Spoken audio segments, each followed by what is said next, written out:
Spirits wake, hearts will grow. Lockstitch's name, the world will know. Spirits wake, hearts will grow. Lockstitch's name, the world will know. Spirits wake, hearts will grow. Lockstitch's name, the world will know. Spirits wake, hearts will grow. Lockstitch's name, the world will know.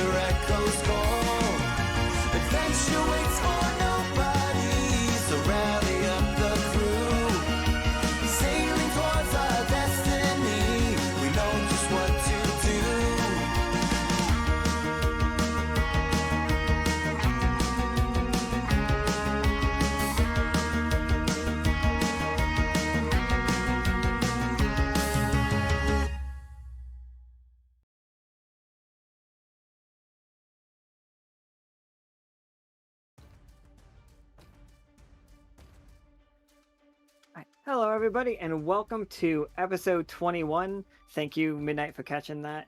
Of season 5. Season 5's first arc, The Fated. So,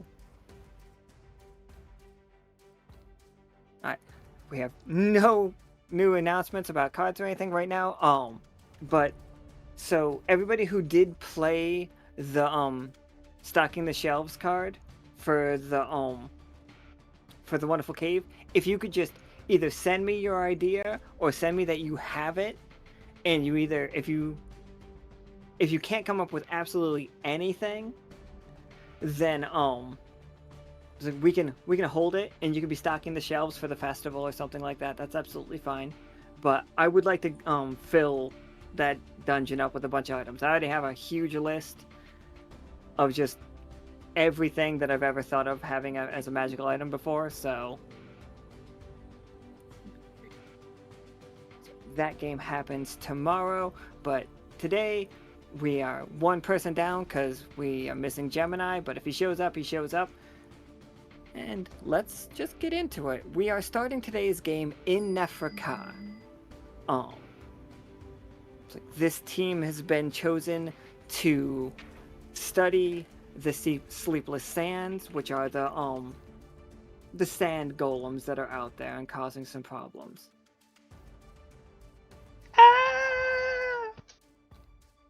It looks so pretty. So we have Howl, played by Lancer. Hello. We have Nichol, played by Professor Winter. Hey, everyone. We have Kay, played by Caustic. Hi. And we have Renic, played by Imperial. Good evening, everybody. So I don't want to stay here on this topic for too long, but I am interested, and I want to give quick answers for those that are curious. What would you, in character, what have you been up to since you arrived in the Sanguine Sands? Like, have you been spending time studying? And you guys also feel free to say that, like, you've been out, like, just not at work, just kind of walking the town, because, like, look at this place. You guys could go get bubble tea. But anyway. And what would your field of study be in? In what particular direction?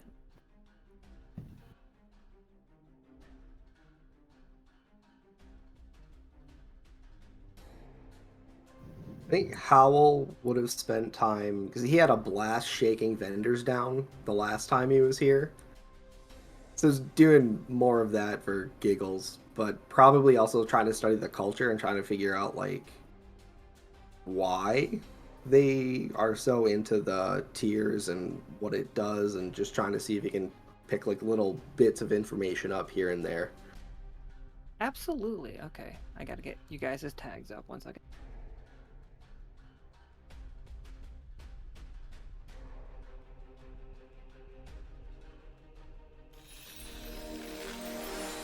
Howl, can you roll me 2d20?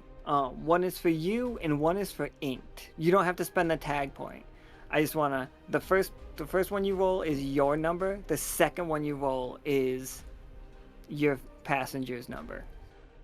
My buddy? Okay. Okay. Your buddy is really good at it, but you're really, really good at it. I'm playing a god within one.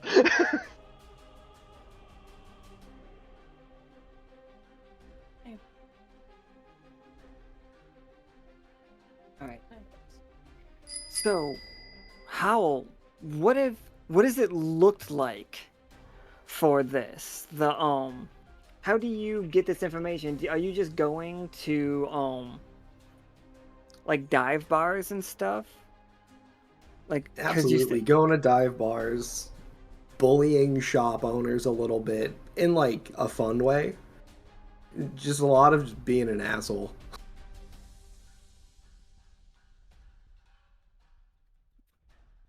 That is, but like so successfully. Yeah, like, hi, 1 second. I have to have a token.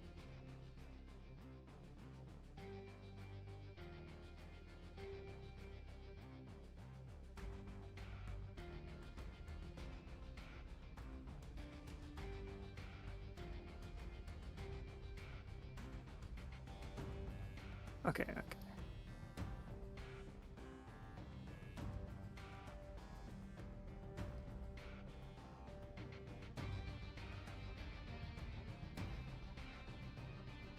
Okay, this is Bix. Bix is a known associate. Oh, did I move? No, I didn't move the map.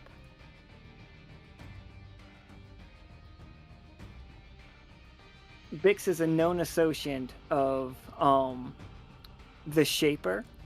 The Shaper's kind of a bad guy, doesn't really like the crew, has been kicked out of the Sanguine Sands, but like he's been banished. It's supposed to be like on threat of death. If he comes back, the node will go to war with him. But this is Bix, one of his agents.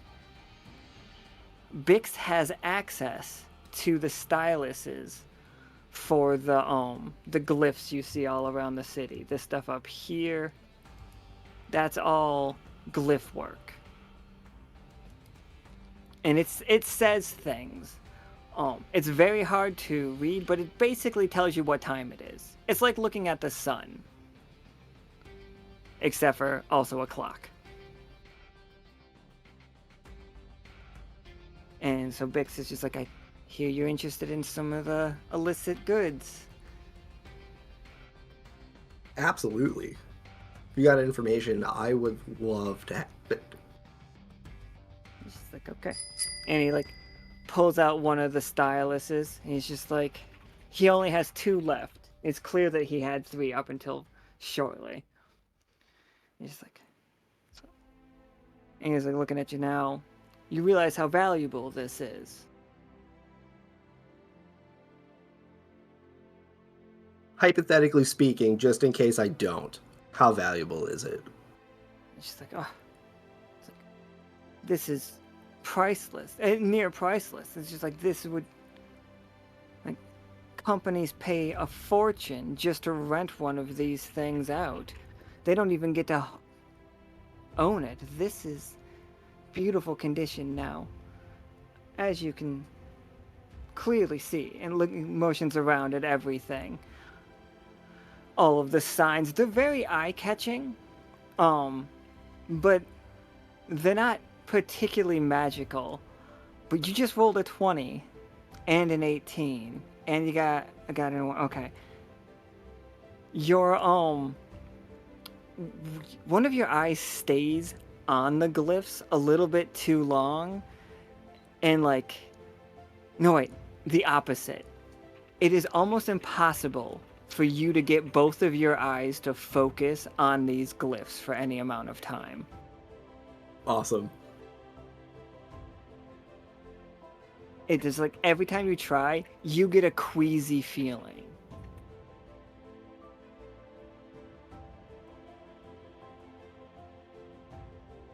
Okay.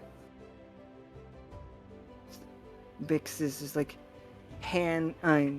goes to hand you the stylus, and then like as you reach out, he will try to pull it back, like as the dick move. By all means, you can be fast enough to grab it. I If would that's love to what be you fast want. enough to grab it. All right, That's absolutely. hilarious. He's just like, and now you are holding it in your hand. In your head, you hear in a soft, you, I can't believe you're touching it. You. Why ew? I mean, like, I get that, like, these Gross, things gross, don't make us feel gross. that good. I'll put it in my pocket. Shit. Oh, Put it yeah, in my yeah. pocket. The queasiness goes away. Bix is like, you have me at a disadvantage, sir. I saw you try to pull it away. I respect that. It was just a little jest, just a jest, sir. I'm here for it, man. You and me are friends now. Oh, excellent. So, okay, all right. So, and Bix fixes his mustache and looks at you. She's like, the Shaper has a mission for you. Oh, do tell. The Shaper is willing to trade you one stylus. It's harder when you're holding it. Can I have it back for the... No. Just pretend you're holding it. You got this. The best way to steal something is when you steal it from someone who stole it already so they can't try and get it back. It's like, oh, okay. And he pulls out the second stylus, and he's just like, as you can see, his last stylus, actually. That should be how it is said. He waves it around, and he's just like, okay. Now, this has immense value. It can bring you and your association so much extra help. Like, imagine being able to write Lockstitch in the air.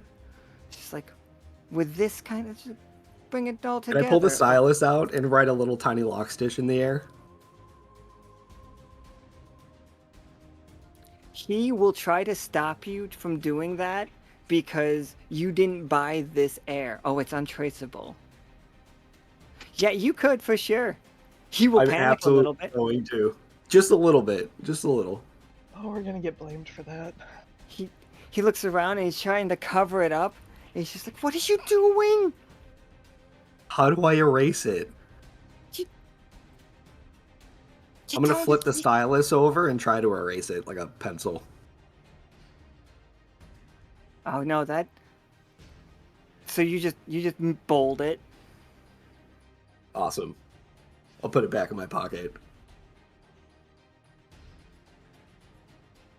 That's not gonna come back and bite us in the ass, I'm sure.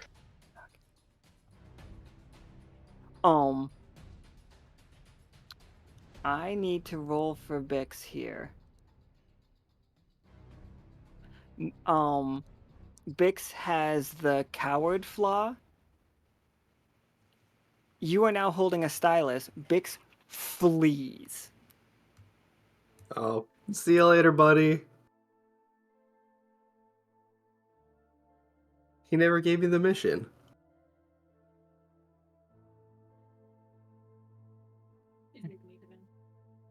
The scene would fade, like, as you hear the voice again. I can't believe you touched it. I didn't know you were gonna freak out like that. I'm sorry.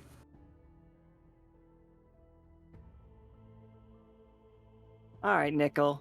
What's Nichol been up to? And you guys can, like, share these scenes with each other if you want to, for sure. Well, I figure since the last race, Nichol's been focusing first on making sure that he's able to properly use the local vehicles.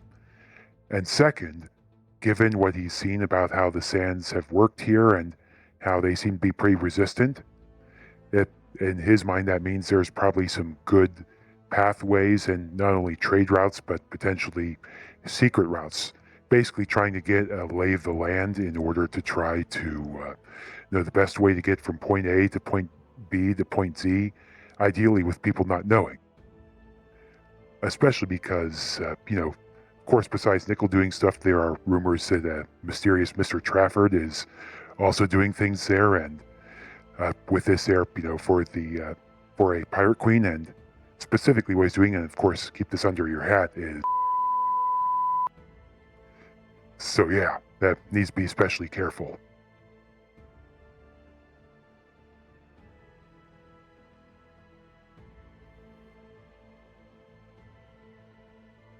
It's like, I'm sorry, Caustic. We just talked about About what? the beep. Oh. Alright, so yeah, Nichol, give me so you're testing out these new sand skiffs, and we talked about the fact that you're not naturally great at this particular one, right? Right, he's learning. You got like a 19 last time, right? So you were very close. Yeah. Yeah, so this is the squirrels. They have So the squirrels need you, like the group from last time, Aoife, I had it right the first time. Nichol, Cat, who's the other one?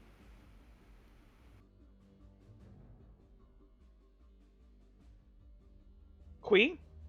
Quet. It's like, thank you. You all are making trade routes for them. So Nichol, go ahead and roll me scouting a trade route for them. And use whichever tags you would like to.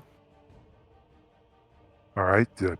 First one, I think in this case it would be Pilot and Wayweaver, because I think both of those easily make the most sense. Pilot in terms of being able to get there without something going overboard or blowing up, and Wayweaver because that's kind of the job.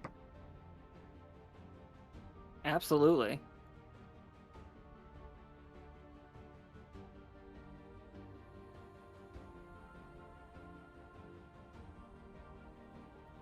All right. Yeah, a 14 is great, but the guy in the one to still make successes more successful. So, all right. What tag would you put on this route? I think what we put on this route would be, I think, quiet. It's not necessarily the fastest. It's not necessarily the best, but it's one where if you do it and you do it right, no one will even know you're on it.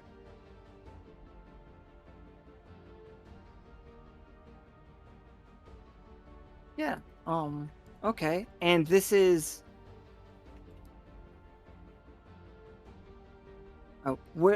is this going to be from Nefaka to the node, or is it going to be, say, from the node to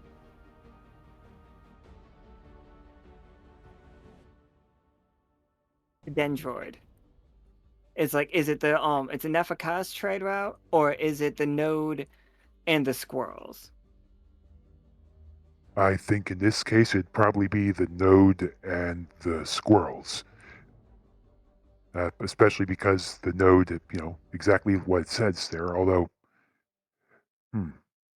actually, nope, let me correct that. Let's say Nefertka to the node, because the whole point is everything comes to the node, and if you need to get it to someplace else without some new management knowing, it'd be important.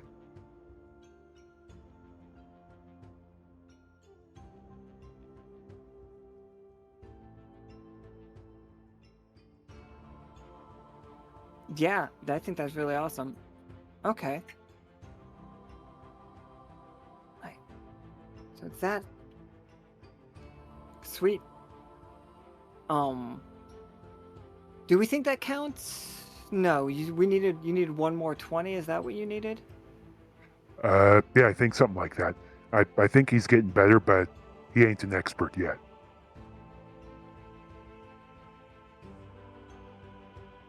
All right, but Especially because the 14 was for the highest one was for the Wayweavers as opposed to the pilot. that's true. You know more about making maps than you do about sand skiffs. All right. Absolutely. And Kay, what are you up to? Other than ending up in accidental fights with Midnight, Kay has been mostly focusing on, the tiers to try and figure out, I guess where they come from and what their original purpose was supposed to be, in addition to a slightly more, I guess, personal project in that, because apparently they can kind of touch it without it really hurting them. They're trying to figure out if there's anything that they're able to do with it, because they've seen it make things real. And they know it would be very dangerous, and so that's why they were having a talk with Vatna over whether or not they should even try it in the first place. But when the moon is slightly less full, they wanted to see if the tiers were less active so they could try and pull at the threads of text from it and, like, put it on a document and see if they could use that to summon something from, like, the dream stuff.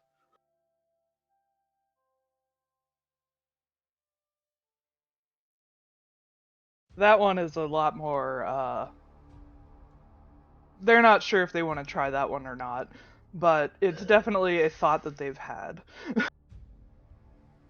Yeah, you could make the rolls for that. Oh lord. Okay, so, I mean, the first part being, what the heck is this? What was its original purpose? They kind of theorized that it was a little bit like possibly system coolant, since it's usually supposed like to be cycling between the atomosphere and down here. But that was just a theory. So I don't know if we need to do separate rolls for all this or what. No, let's roll for the end. Like, let's roll for the when you find out. Okay. Like, which tags would you use to find out?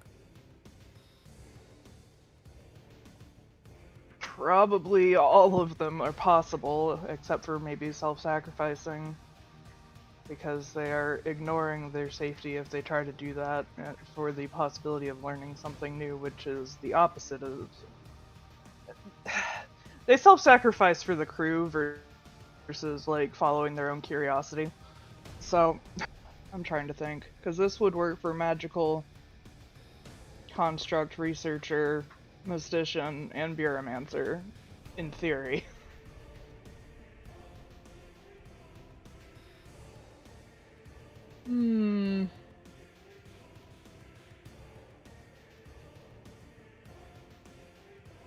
Is it stupid to use 5 of them this early in the game? Yeah, absolutely. Like, what's more important to you? Going out there, the field work, or would you kind of half exhaust yourself on an inside study thing? It's like, does Kay start this mission a little tired because they spent all of their time and focus on this? I mean, when you put it that way, it does make sense. So that's like 60-20. Yeah, hit me with it. You got 3 officers in this. Yeah, y'all all ready for like multiple ones?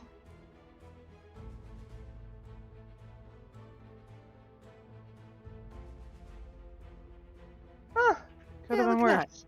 that. Okay. I wasn't ready for multiple ones. All right. So what is your number one question? If you were after one answer, what answer did you just get? It's not the whole answer. But what got closer? I think what the original purpose behind why this is here, like what it was supposed to be for. That was kind of like the deep thing under all of it. There was no supposed to. Okay. It is not supposed to be here. But the culture built around it. This is non-native, but hyper necessary now. Non-native to Echo, correct? Non-native to the sands. Well, Kay knew that before they even started researching, because like Okay. they were trying to figure out This like what it was supposed to be this is not to the from Echo. the moon. Okay. This is not from the moon, but it vibes very well with the moon.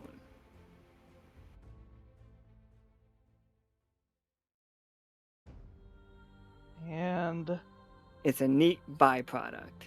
it's a byproduct. Interesting. From what though? That's the question.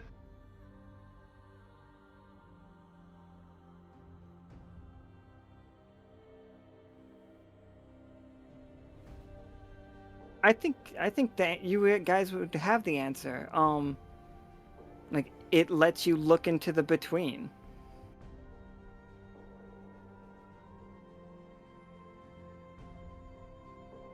It lets you look into the between and okay. And sometimes interact with it.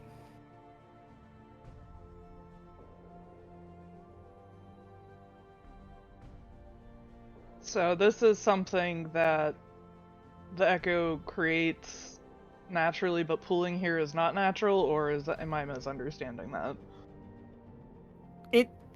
It seems native to the Echo. But it used to be all over. Now it's just here.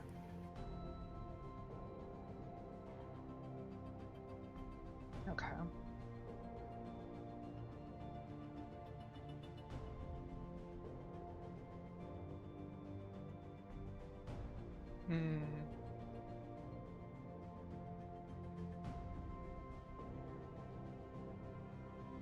And as far as like the side thought that they have no additional information on if that would do anything, I would assume.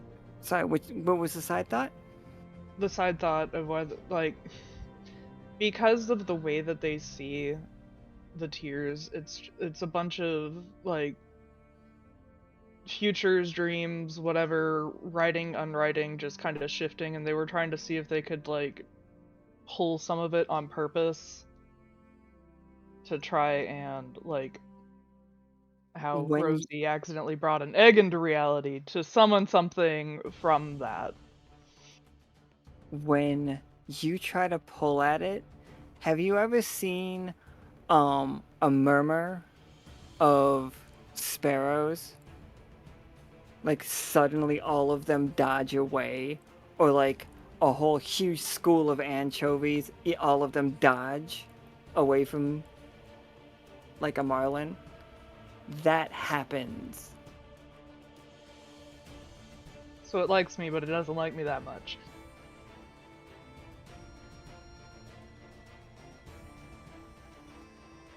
Yeah, I don't think it's sentient. Like, I think it likes you the way that,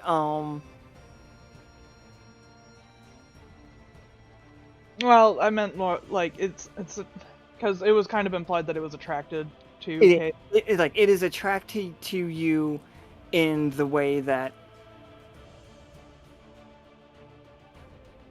something gets covered in dust? Maybe like a moth to a light kind of style.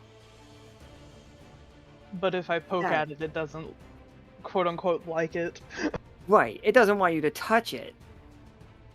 It just wants something about your vibe. Okay, fair enough. The sweat fly doesn't want me to sweat it.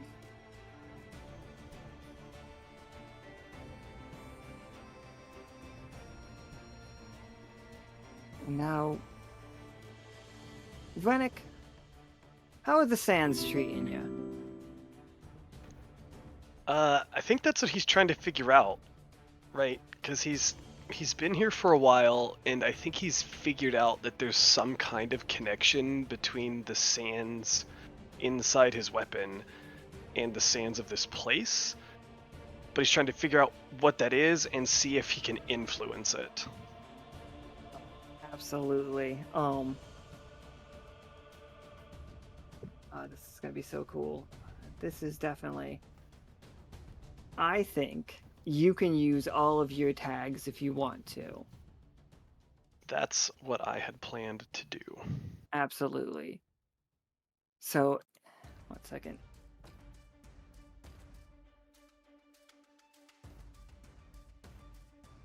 So that makes it 5d20. Yeah, 5d20. Alright, that's you got it.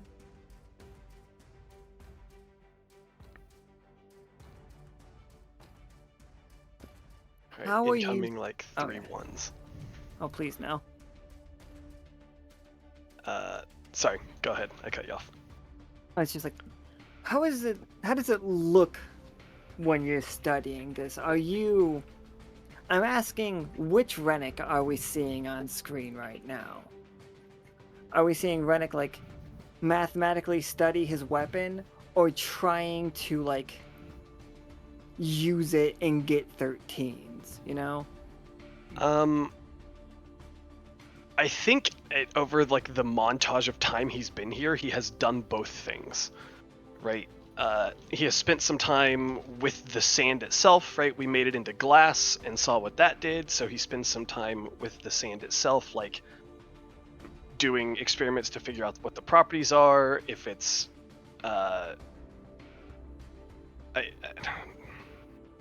what's the word I'm looking for?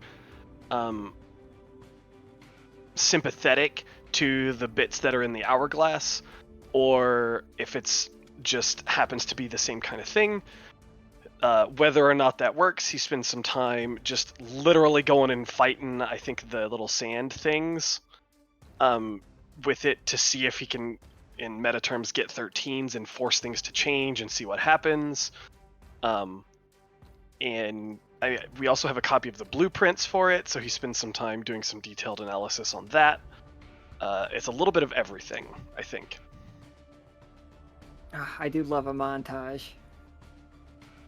Alright, let's get those rolls. Hell yeah, that's a 20.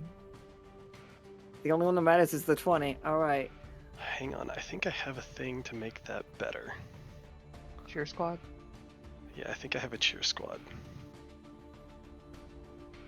Maybe. If you don't, I do. I have to find it. Nope, not an F in chat. You type That's cheer the other and think it direction. should come up.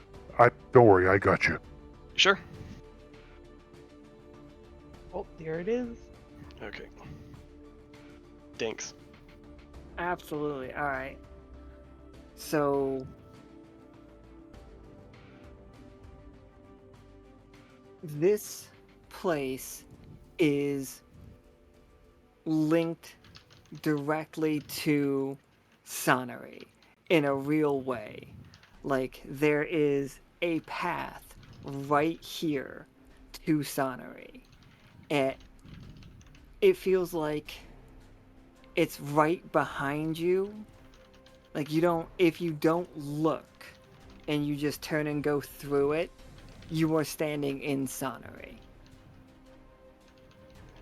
And where you are lines up perfectly with Sonnery. Like, if you know how to do the math in your head, you can teleport 1-to-1 from where you're standing to at any point in Sonnery. And it does Just on one appear of my grinders, that you are. sharpen drill bits. Sorry. So if you know how to do the math in your head, you can teleport from where I'm standing. To the exact same spot on Sonnery. Let me get the map for you. Sure.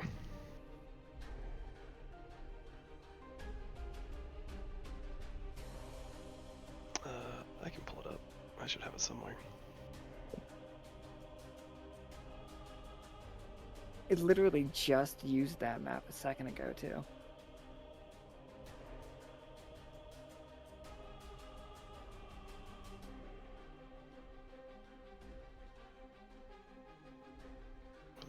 Three. Okay. I am looking at a map of Sonnery. It is the correct shaped triangle though. No, it's not, is it? No, it's not. No, it isn't. Oh man, that makes it so much funnier. I'm curious how it You lines up gotta on do the the actual math. D20. Oh, they are like very not close. They are not the hole in the world. They're that we inverted. think. So yeah, you have to Yeah, you have to exactly. invert your math.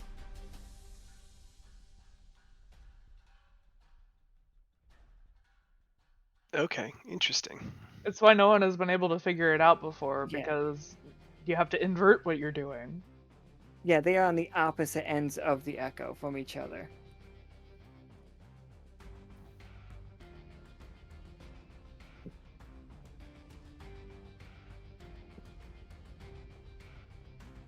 So yeah, Renic mathematically found a hole in the world. You found the part where the game creators forgot to put in the floor, and you can just like walk through. Diggy Hole Yeah. 3.0. But so Show up on the other side.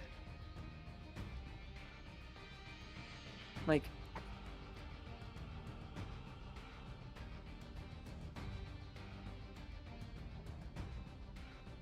but that's not what you were after so much. You wanted to know about the sand. Mhm. The sand is ghosts. Like, it is. Other people know about this. People in Nomen know about how to do this. Some of them. It's very, very rare. You're probably like one of 6 people that can do it. The And the other teleportation. Yeah, that teleportation. And 4 of those 6 live in Nomen. Man, I can't wait to get more into another math city.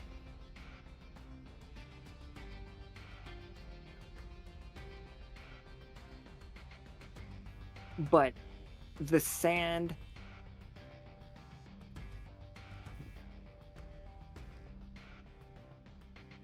it sets a tone, and I don't. How does Renic learn this? And like, it can be over time. It doesn't have to be like you suddenly came upon this information, because that doesn't seem like 100% logical. But Sure. Sonnery changes its tone. Each tone has the more Nickelodeon effect of goosebumps sometimes, and like every time we roll a 13, we're supposed to like shift to the next one. It's like I haven't been the best at setting that right now, but the next time we roll a 13 and you're here, either in chat or in the game, we will start that count. Okay. And I will tell you what tone that is. And if we're in Sonnery doing one of those games, it'll be hilarious. Sure. So, I mean, you can see my list of the things that I have seen thus far. and I think it's the ones that he's noticed when he was close to specific phenomena or people that lead him to this, to realize that this is what's going on. That it is, reacting to some kind of change in the world, or in those particular cases, right? There's some massive change or massive phenomena close enough by that it's overriding whatever link it has to Sonnery temporarily. And that's when he starts to realize, oh, well, when it's not that, it seems to change on the clock cycle, and he's figured out, okay, there's what I don't know what all these are, but I'm starting to see how this is working. Yeah, I absolutely love that direction. I also love a montage. I'd forgotten some of these are in this list. I Me was and Renic trying are to going to be keep it- starting this exhausted. Yep. I've still got more than half left. All right, and we have Gemini, played by Zach. Hi, sorry for being late, everybody. We understand traffic is what traffic is. Yep. All right, Gemini. You did miss a pretty lengthy explanation of where we are in the game. Yeah. But welcome to the town of Nefraka. Mhm. We have a little forward operating base. We're studying the Tears of Fate. We are studying the Sleepless Sands. The weird golems outside.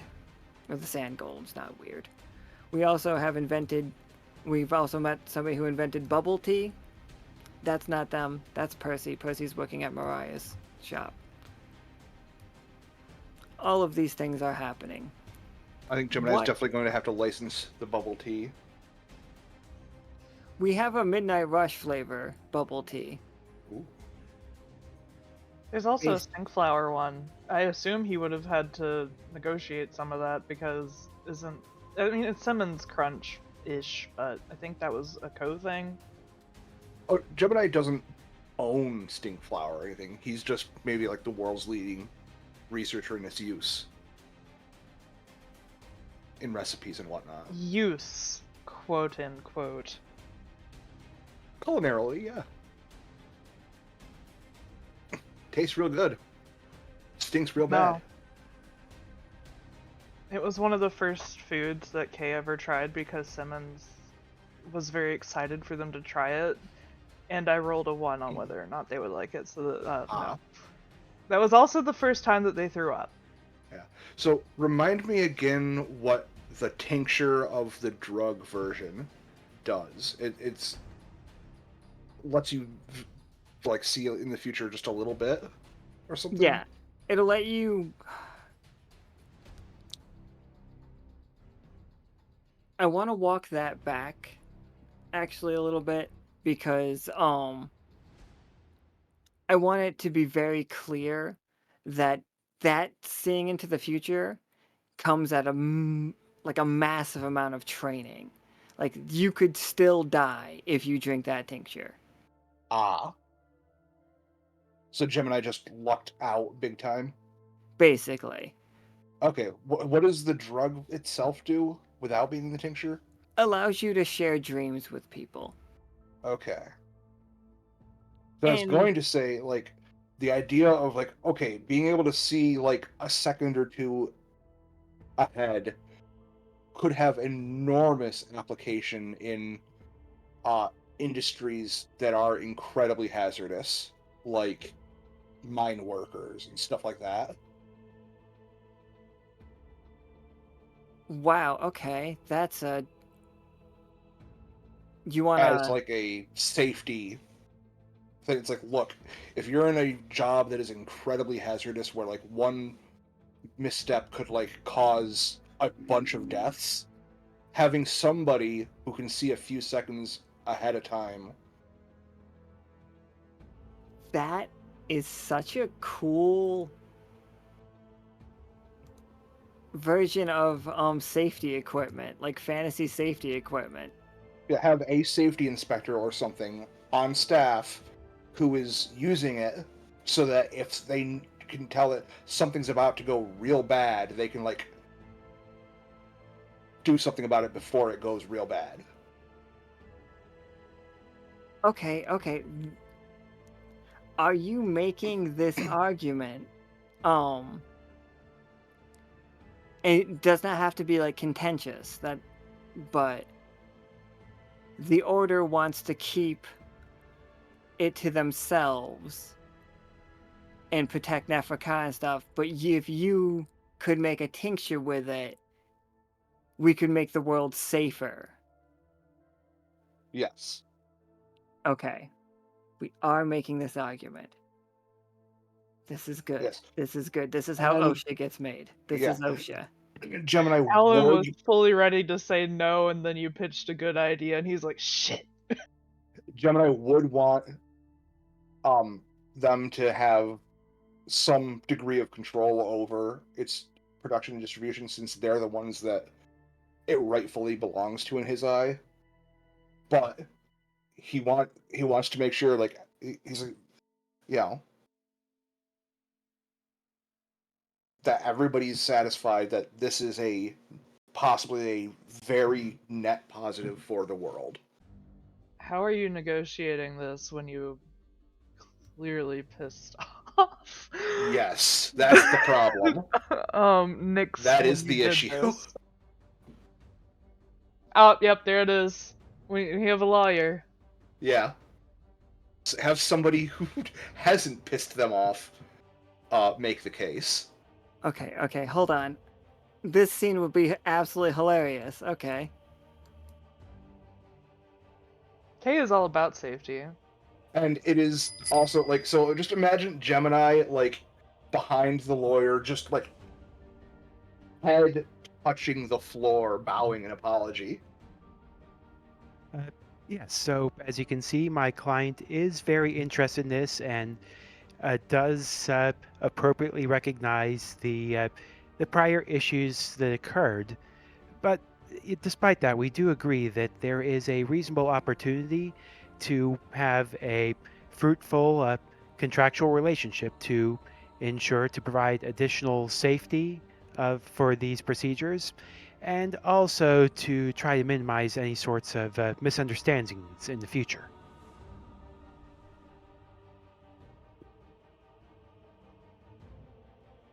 Nix is just. It did seem.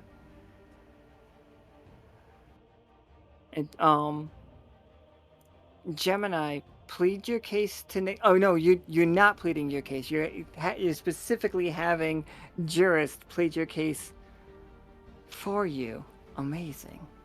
I Yes. mean, if you had... Gemini does I'm- pop in and say, like, I am willing to offer as much financial assistance in, you know, as possible to get this going, but I want you to be have the final say and be in charge of the whole operation. I feel this could be. You're the venture capitalist. Yes, There's this that, could but help. you're also in the room with two people that are very big on lab safety. Yes, this could save many, many lives.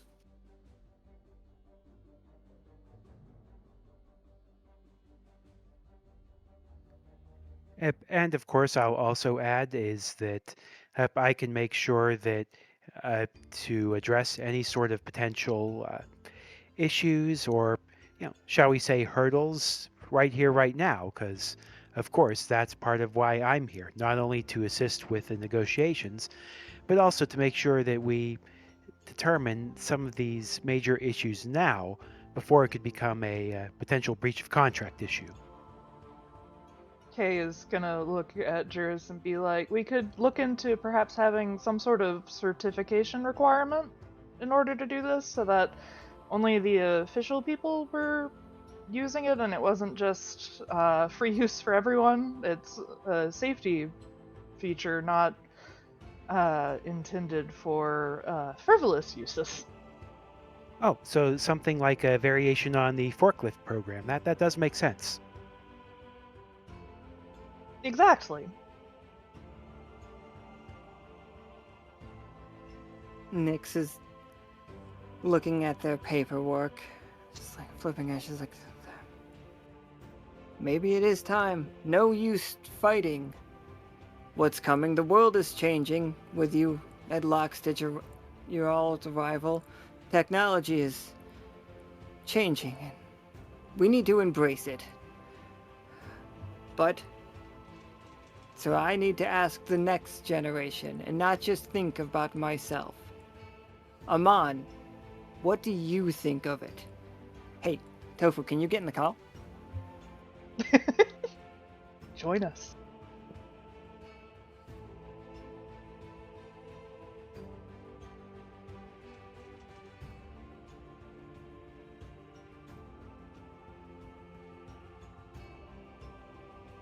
Two Buromancers in here in the same time.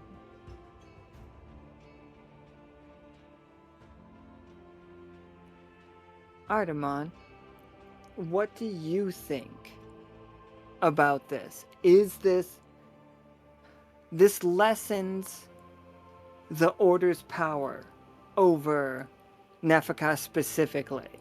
Like, you will know based on your time spent with the Marchet that they will be hurt by this. Not physically, but their power will be diminished.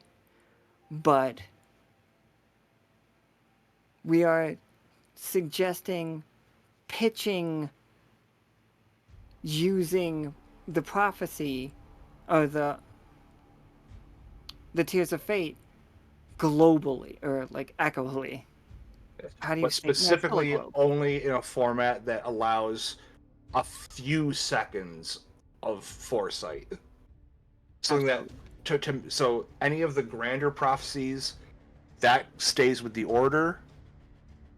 This is for worksite safety, in dangerous jobs, and the Order should be in charge of like governance of like who they allow distribution through.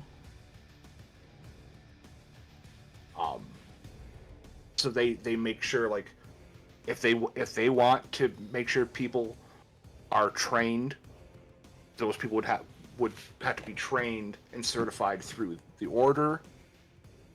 Like Gemini does not want the Order to have to give up much of its power or influence. He specifically wants to avoid that, and so the Order, picks up a lot of soft power.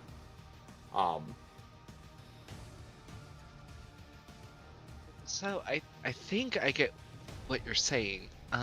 Like a more subdued effect of the tiers to prevent workplace accidents and things like that. Like I get that. It's very noble, and I'm honestly the Order has been with this for generations, and we're moving into a more modern era. It wouldn't be the worst idea.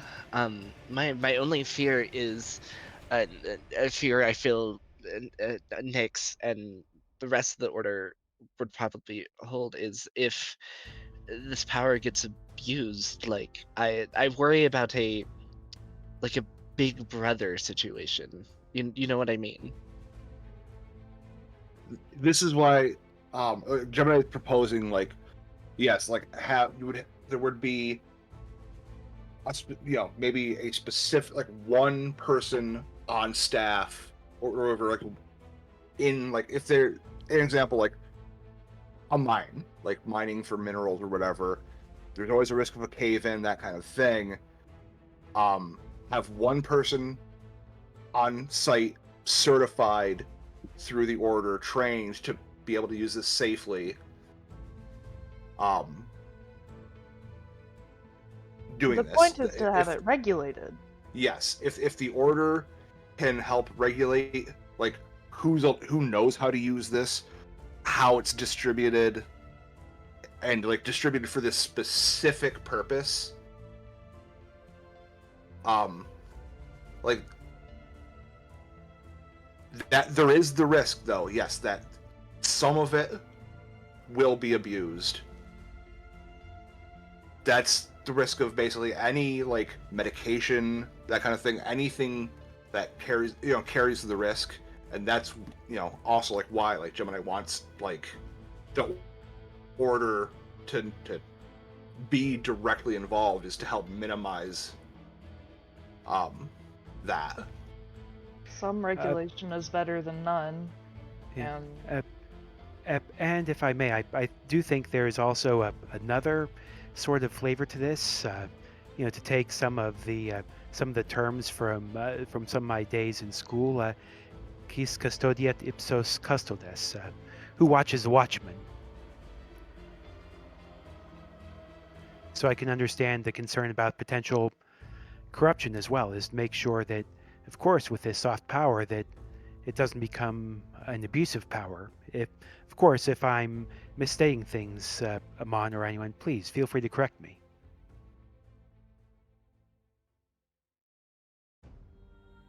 So, I thought you take your headphones off so you can I hear me.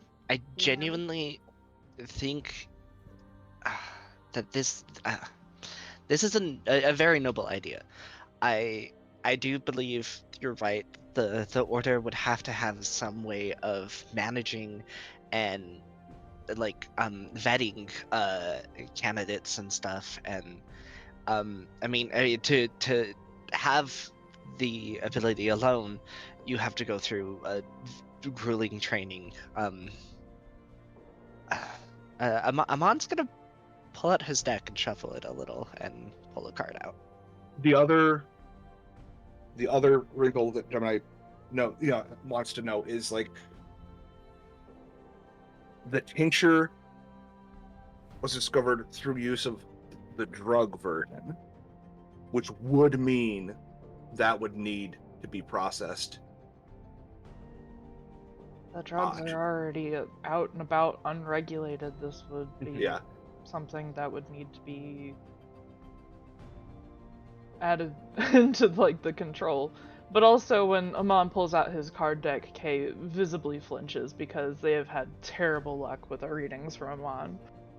It's crazy. I pulled the K's gonna be the next villain again card. God damn. No. Amon pulls the card out and thinks for a moment and passes it over to Nyx. It's the King of Pentacles, which means your responsibility and hard work is being paid off with long-term stability.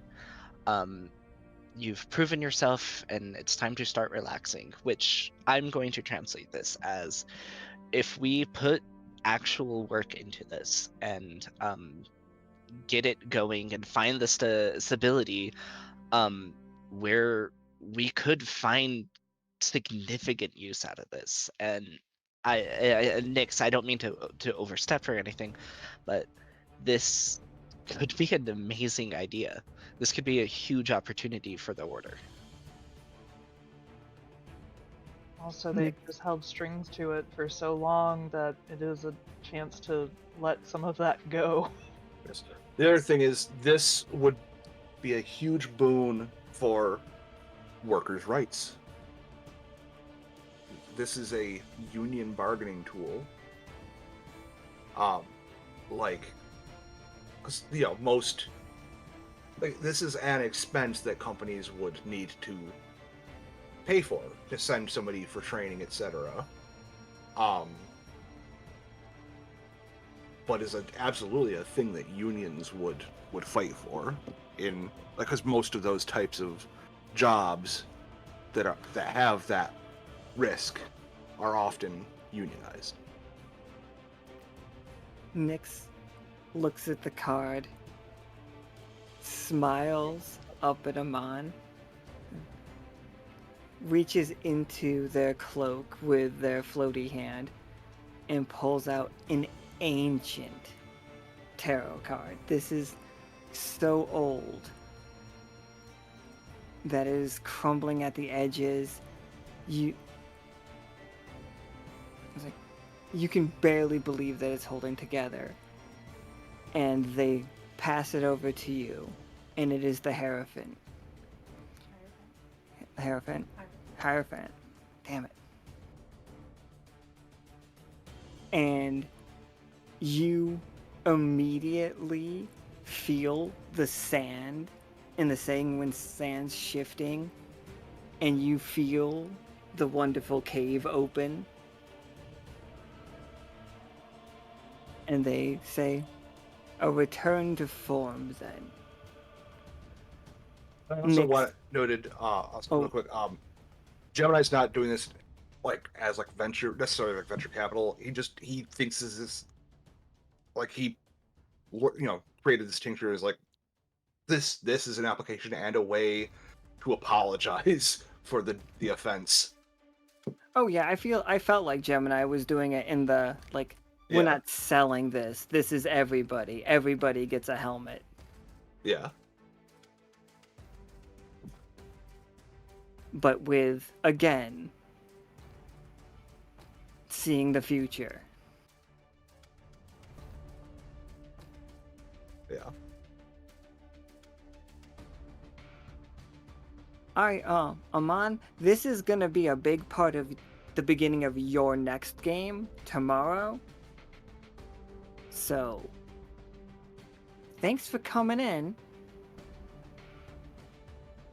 Thanks for having me. I was not prepared for this. But yeah, Nyx is 100% on board.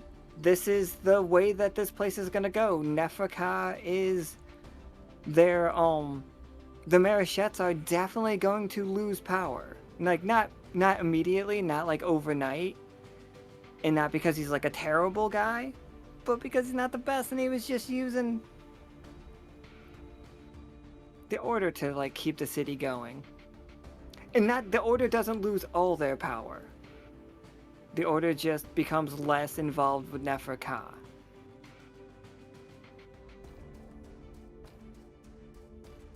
I don't see that as a bad thing necessarily.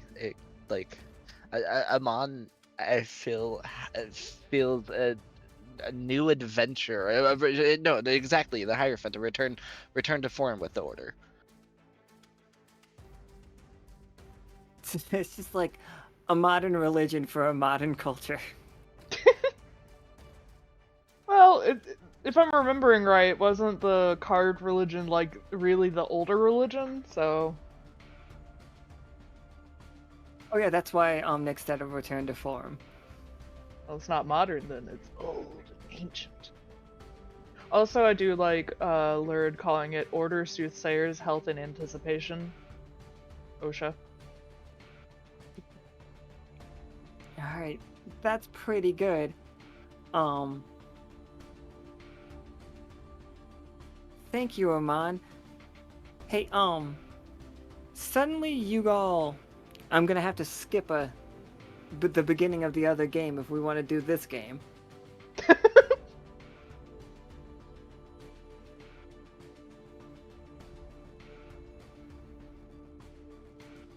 You keep giving us too much leeway and we keep running with it. Counter offer, instead of OSHA, we could call it the Union of Neferke's Inspection Technicians.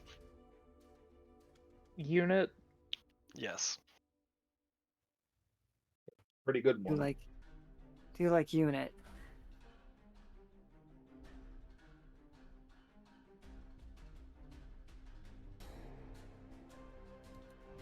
Okay, so how are we gonna backdoor the other game that I had planned into this now? Yeah, how are we going to the sands? Real quick proposal for unit. The trainers for that have the absolute card, so their absolute unit.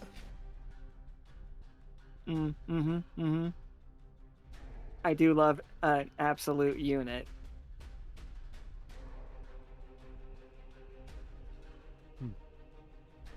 Well, trying to think about how to get things back there. I did notice that Nichol snuck off screen there, probably because after he had that big fight with Juris about not using the his adventurous card to sneak in some places because that's fraud apparently. So I don't know. Maybe that him coming back in with seeing something could be used as a way to get back on track. Renic has also been out in the sands recently, for what that's worth. Spending time out there. Yeah, absolutely. Yes, that'll do it. Give me 1 second. I'm of no help.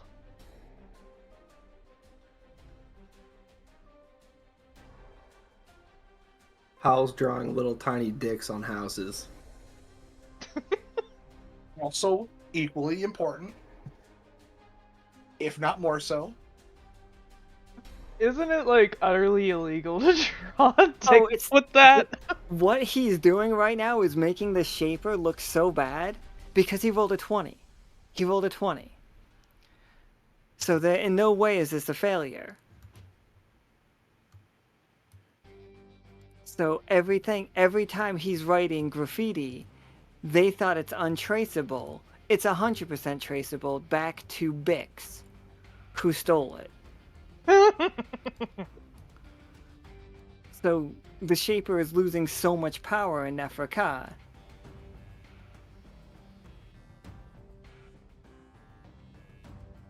Anyway, Renic,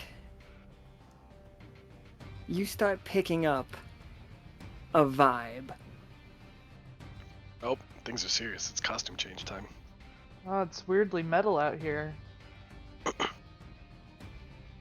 Yep, got you. It's just with the recent song played by Officer Stein, you and Talus, they played a very specific song, and that really began to resonate. Now, lately, you have been able to keep tabs on the number of items or the types of items that are resonating in such a way. It usually, if you find somebody that had a sword that was a flaming sword, that's all it did. It just was flaming as a tag. That might no longer be magical. Like, that almost negligible level of like seems to just have worn away or into the air. Recently, you saw it happen. Okay.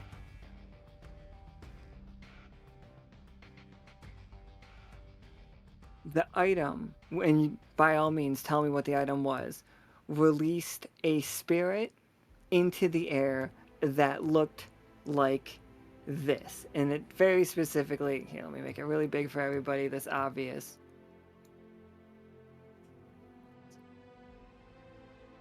We're throwing the devil horns. It is a spirit that very much looks like throwing the horns, and it is a vibrant pink of a spirit.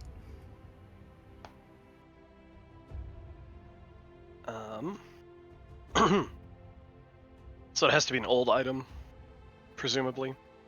Yeah, it would be ancient. Something from the vampiric culture, and they are any type of vampire you want them to be. Castlevania vampire, like any of those items fits perfectly here. I mean, can it just be something innocuous? Because I have an idea. I feel like it was a goblet that kept a drink at perfect body temperature. Not that that was useful for a lot of people, but that's what it did. Oh, that's so great. Because that matches, Tarkus has a dagger that can, tell you who has the innocent tag. And if you kill somebody with the innocent tag with this dagger and drink their blood, you start with 100 extra HP. Oh, alright. It's just like, why would you want that? But here I think it this is. It's just like they were made of salt, right? In the thing that we were in, so it was like a salt cup that would keep whatever was in it at a body temperature. Oh yeah, that's the best temperature for a vampire. Well, yeah. Absolutely. Okay. So I don't know if it was in use or not, but that's what it was. And that does sound metal as hell. And you see that spirit fly immediately in this direction. When you track it here, it is impossible to ignore the pounding music coming from inside these ruins. The sand is shifting and rippling with the bass line.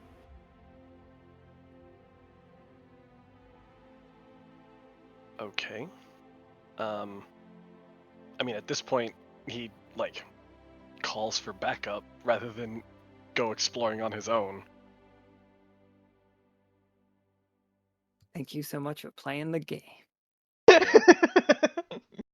I mean, he has a motorcycle that can't be stopped. Like, he's okay tracking things across the sand, but yeah, we're going inside a ruin. No, not by myself, I'm not. What, you don't want to have Renic the game? I thought that was what we were here for. I think that's how we quickly have Renic the dead.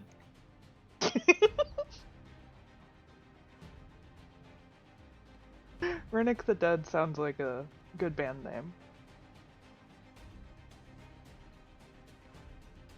All right, the other 4 that were available. It's like, I'm sorry we missed out on the dirt bike and ATV portion of this game. I promise we'll get there in the future. Y'all just imagine it. It was a montage.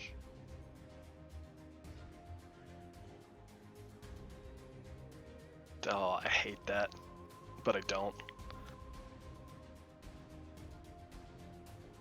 There was like this whole thing where we had to jump over the sharks because we jumped the shark.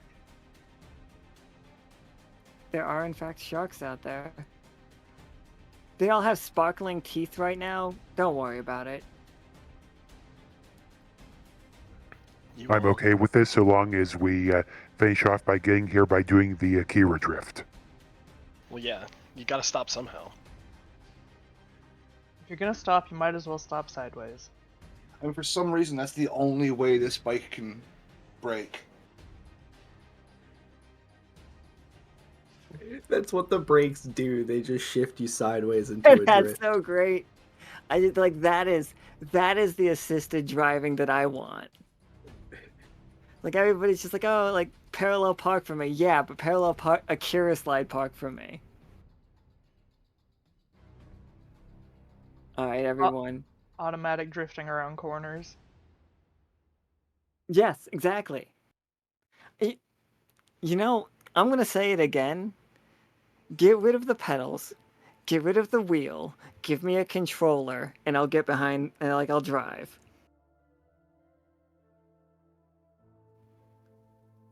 Also, I think mechs should be controlled by controllers. I'm just saying. We were trained this way. One of the last human vehicles that was controlled by a controller imploded really far under water, so... The MIB and it's that really... We all know what I'm talking about, but I can't remember. It's a really cool mech show. Megas XLR. Is that what it was? Sure was. Man. Yep. Okay, the other most acceptable way to control a mech is the G Gundam method of I agree. just I agree. do the martial arts. You just activated the Gundam fans. I'm personally a huge fan of any time it's like super chunky. But anyway, let's get back to it. We you five arrive at this location. Now, Renic, you've been here first? Mhm. Like you have been able to set up like a little lab out here. Everybody else fucking arrives on their badass vehicles after they like blew the. Hold on. Everyone is going faster than Kay though, because Kay has like an actual like dune buggy because they had to bring the leftover lab equipment. They still drift to a stop though. Oh, absolutely. That's required. That's required. It's just you all have seen these creatures, and they read off the charts.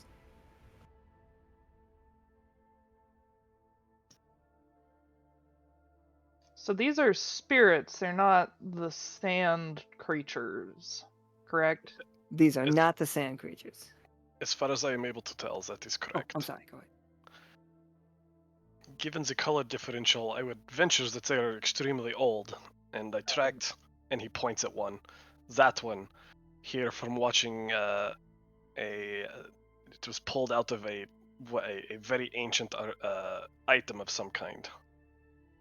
I mean, yeah, I was just verifying with Alan because Kay would know that just by sight looking at them that these. Okay, yeah, it reminds me of looking at Tarkus.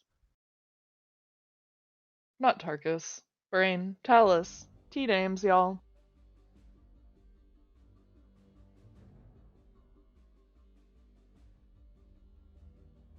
And you said it came out of this item. After the song that Officer Stein and Talus played, that has been happening, and I happened to be in the area and watched it happen. But given the music, and he like gestures at the sand, I figured it was best to not go investigating on my own. Yeah, that seems fair. I would assume Vatna's stopped playing at this point. So what's keeping it going?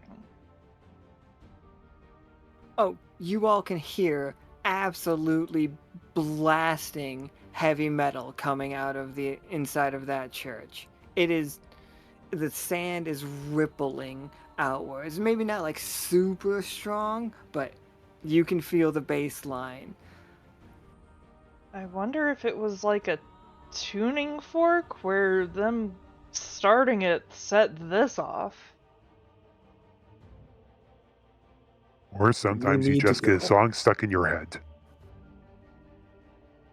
We need to go to the show, and Howl throws up the horns. It does sound like 3 Vampires and a Goth Girl, now that I think about it. Do we know where they are currently? Does anyone Oh, who keeps up with their tour? you look down, and it buried in the sand. Thank you all for being such good players.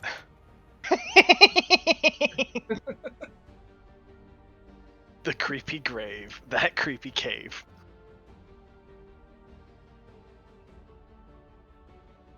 It's like, oh, they're in Haven't town. I haven't exactly kept up with them ever since the concert and the nightmare. I'm posting in an art share for everybody else. So the Neferka, the node, and the creepy cave. Not Is the this creepy cave, that creepy cave. That creepy cave. Is this that creepy cave or is this Neferka? Because we're not in Neferka, so I have to.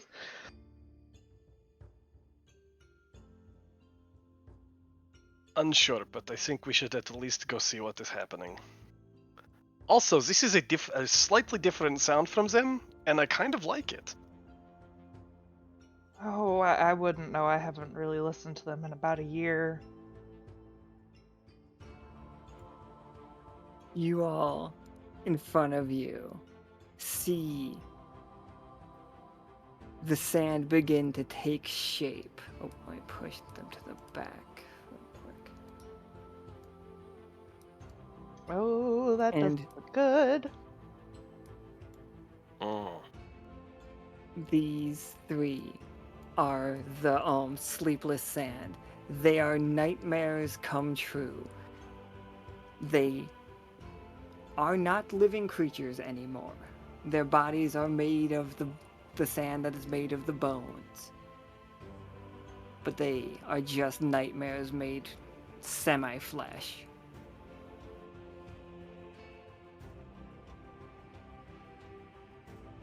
And they appear to them want to rock. Sleepless.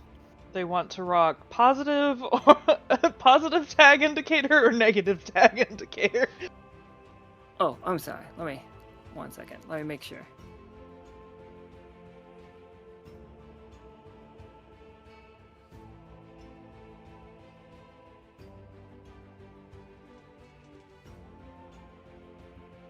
They want to rock derogatory. So they want to. This Yeah, is a boss arena. Yeah, this is Coliseum style. Okay, I was right the first time in my notes before being accosted. Oh. Did I lose a name?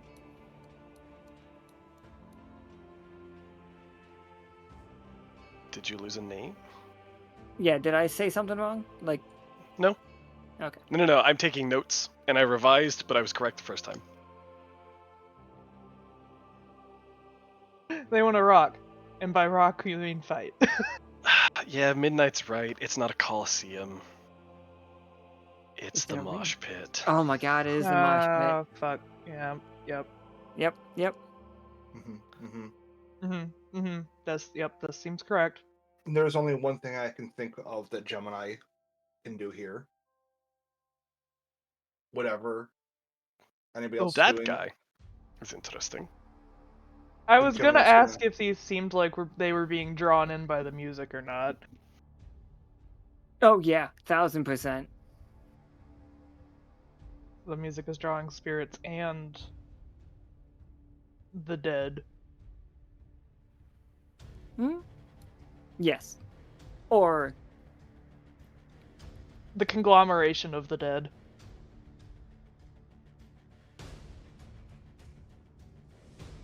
The ungrateful dead.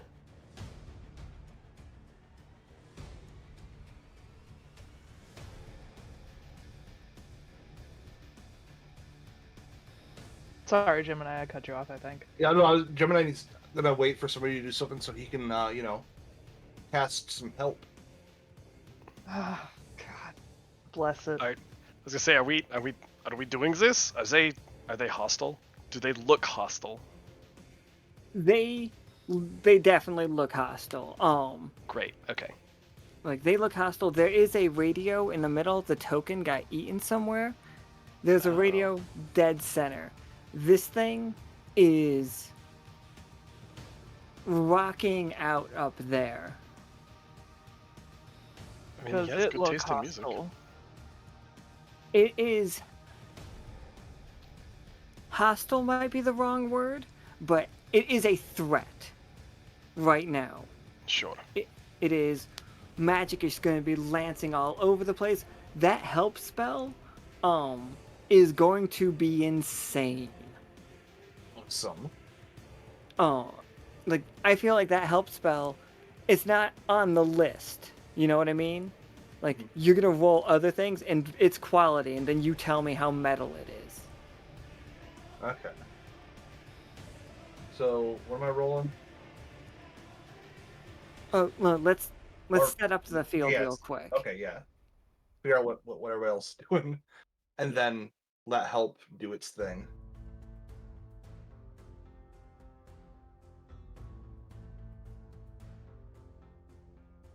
Alright, so in the center of this is a radio that is not playing the song that Vatna and Talus played, but it definitely has that vibe. And this item is very similar to the item that the goblet that Renic found. This spirit of, some would say, metal has finally been let out after literally 1,000 years of being stuck in objects.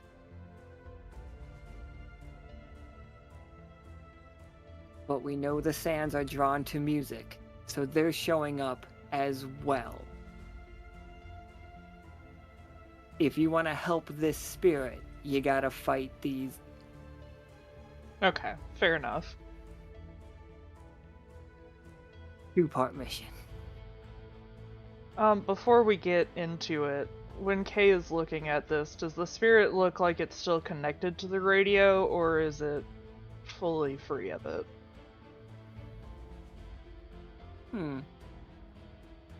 I think this is fully. I think it's fully formed. I think the last bit of it that had to come free just shows up right now as you guys step into the mosh pit. Okay, so don't worry about the radio. It looks like it's fully separate from it. Don't need to be careful about that. Okay, good to know. Howl, you hear, kill them, kill them, kill them, kill them, kill them, kill them. I summon my hand cannon and I fire. Which one? We got... The one holding up the horns, and I will also hold up the horns with one hand and shoost with the other. You all may use the tag metal in this scene. Just so you know. Alright.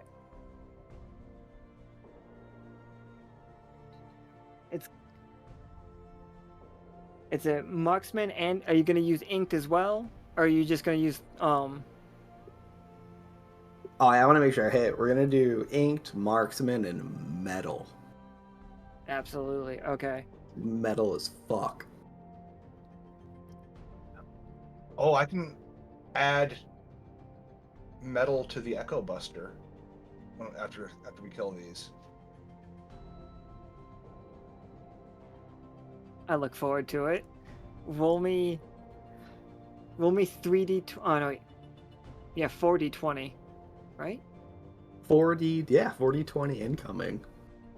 Is metal something I can add to my notes for Mathemagician later? Oh, probably not. That Absolutely was a is. 1. Oh, that one's gonna suck. Uh, Howl. Oh, yeah. Well, whew, it goes do we up want to an to 11. negate it? Is it more fun if we don't? You saying it goes up to 11 is such a fucking music reference, though.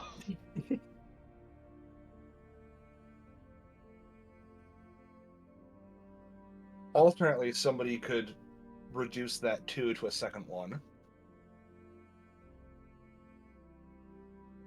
Wow, that's... Oh, Don't tempt me, two Frodo. ones I've got making F's in 11. chats.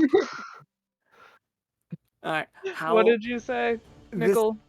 this will give I was you a gonna little say- bit more in... Okay, sorry, Nichol, go ahead. I was going to say, does that mean do 2 ones make an 11? God bless it. Okay, 1. Howl, as you aim, your one eye cannot look at these things. It is just... You feel so queasy. And as you go to shoot this one slithers up and wraps its tail around you. Yuck. And I throw up. into my buddy in my head, like, you need to help me look straight, because I'm just gonna keep puking at this point. Howl is bound by this creature, and it is holding a scimitar up, like it is going to like try to chop down on him. Who would like to go? Would now be a good time for help? Yeah, now it does seem like a good time Sure, for help. why not? Yeah. What do I need to roll there? Okay, this feels like you give me a normal 20-sider, and then just something happens. It's Is not this also good. a tag? Well, if I recall, whenever he uses help, it's always a tough choice. That's right. It is always. Yep. Sorry, I gotta bring the list up. I just gotta make this metal.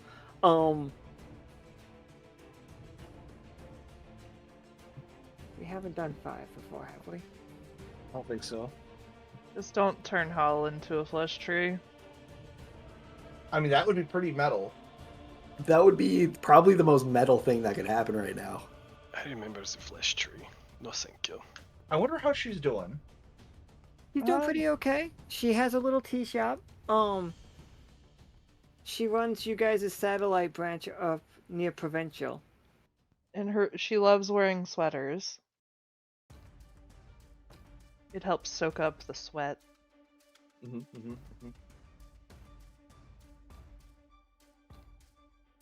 Oh, okay. 5. Yep. Fire. Everything is on fire. Does that everything also mean everyone? I don't think it means everyone. Okay. Kay has been burned alive. Twice.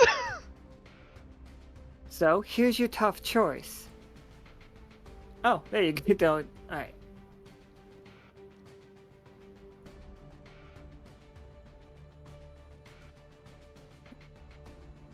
You can. Everyone's weapons are suddenly on fire. Bad guys and you guys. They're amazing. Like, you see metal spirits dancing around your all of your weapons. Fable would be on fire. All of you guys' weapons would be on fire. A natural 20 using that weapon keeps that tag forever. The spirit loves you. Like, that weapon gets the metal tag. If you roll a 1, you lose that weapon.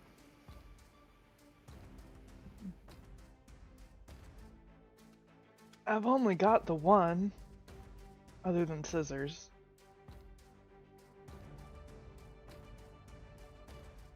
Do you all want to do that? Ignoring ones is still on the table. Oh, okay, then yes. But you gotta narratively make it make sense. Frankly, I need to roll and see if Kay doesn't throw this thing a little fuck away. They still don't do well with fire.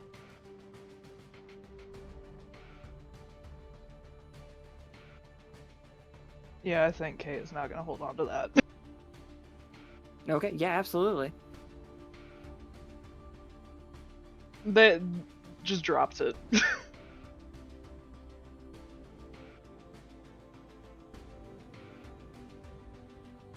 So y'all can decide if the fire thing is gonna happen or not, but Kay drops the weapon Absolutely gonna immediately. happen. Yeah.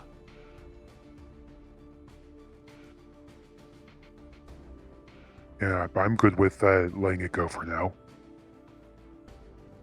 Oh, Nichol is ice. That's gonna be interesting. Oh, I already have plans. Alright, absolutely. So Howl, like, your gun bursts into flames. Is my buddy okay? You know what? Let me see how he's doing.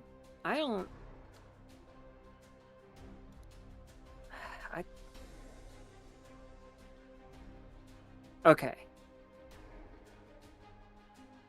Here's his tough choice. he can either be like super grossed out, like to I don't want to make it like comical, but like this is almost like a problem, like a phobia style of this. It can either be that way, okay, and you can break free, but you gotta roll. You always roll a 20-sider, an extra 20-sider, and take the lower. Or he is just comically grossed out, and he just screams, "Kill them, kill them, kill them," in your head. Where if you roll anything less than a success, you still do damage, but you take that much damage. The second one. That sounds hilarious. Mm-hmm. Howl's gun bursts into flames. Nichol, Renic, Kay? I am carrying a bunch of artifact level weapons. I'm gonna pass.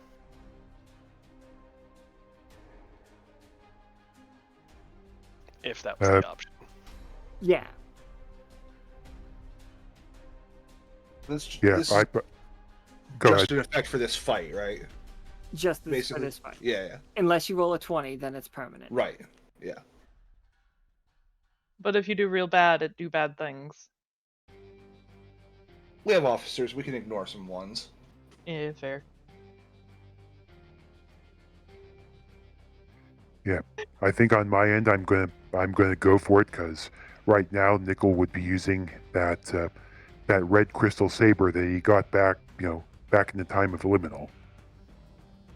I think sort of a bit of risk for that would be pretty interesting.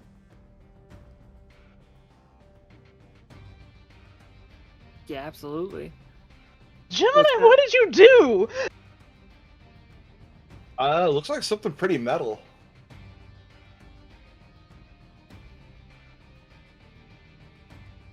You can't just set things on fire! And it wasn't Apparently the he plan, can. but yeah.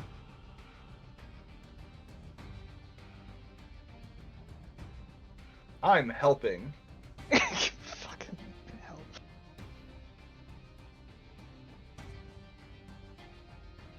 Okay, so we got Howl wrapped up. Help. I'll go help. So I'm going to draw the Foil of Forgotten Souls, which is always trailing ghostly echoes, and go try and cut him loose. Holy shit, you're gonna be stabbing the fucking ghost thing with ghost. Oh, okay, good luck! Oh, important question. If we decide to go barehanded, like just using our fists, does that mean our fists are on fire? Yes, you could do that. And then if we instead of roll a your 1, we lose the arm? If you are willing to go that far, yes. That sounds like a perfectly fine punishment for it. Hell yeah. Gemini is going to have to be spoon-fed. Oh no, Jonah's gonna use the variable pole arm. Because it already has metallic, but it might be able to get metal also. Alright, so I'm going to use... I feel like trailing ghostly echoes and stabbing a ghost with a ghost is metal as fuck, so I'm going to use Fencer and Metal. Absolutely. It's like, you could, like, the trailing ghostly echoes here, in Sanguine, especially where you are, as you draw that, you see the ripple across the sand. Like, as you wave it, it's almost like magnetically linked to it. Neat. Here we go. Yep, and that's Oh. why. Do you want me to raise that and make it a reap and sow? Hold on. I have a thing, I think. Or we can negate the one. Either way works for me. What do you? Yeah, what would the Reap and Sow do in the case of like permanently lose the weapon, but also permanently make it metal? I didn't take the deal, Yeah. Oh, Renic okay. didn't take it. Renic didn't take it. Right. Okay. and this is why. I think negating it, it's just whoever does negate it, could be Gemini, could be K, could be Nichol. Any of you could, but it would be one of you stepping in the way of this creature is going to try to move Howl to get hit by Renic's attack instead of itself. That's what the one would have been.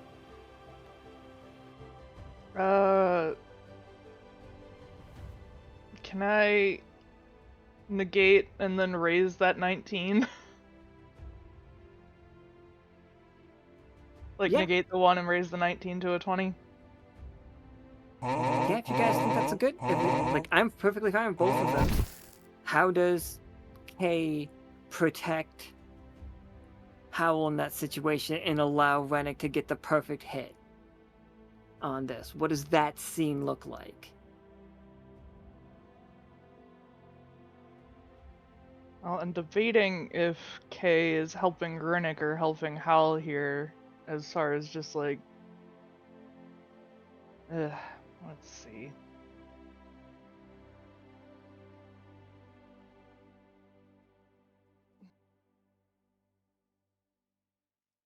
So, if, I can kind of see, the way K sees, it would be, they would be able to see kind of the interaction between the ghosts and the sands, right? So, I was... As far as... I know that you're a little funky with how K tends to treat what they see as the narrative and editing it, but literally it would be like editing the direction that Renic's weapon is moving by tugging at the ghosts a little bit in the description, just like a minor change so that it's going in the correct direction. Yeah, absolutely. We can let that rock. Cool. So yeah, Renic, where is the perfect... where do you hit this thing? I don't think that kills it, though.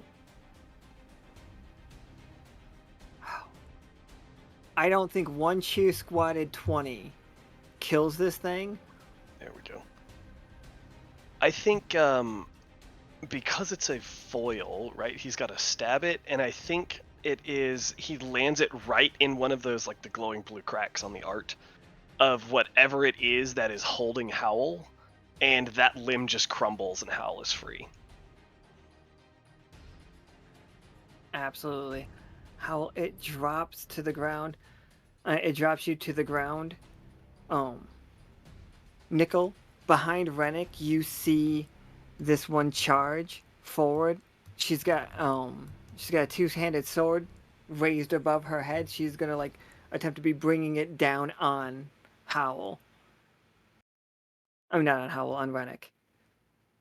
Yeah, Nichol's going to be running in. I was thinking of using some tags here, but honestly, this strikes me more as a self-sacrificing sort of thing.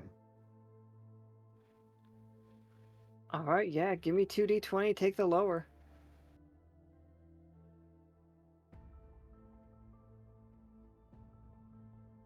Hey, 2 tens. Okay. All right, tough choice. We take those. But it gets upgraded because of the got it in one. That's absolutely.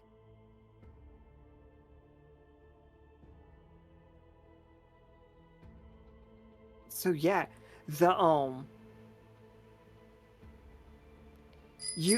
not even a tough choice. You managed to completely deflect the attack from hitting Renic at absolutely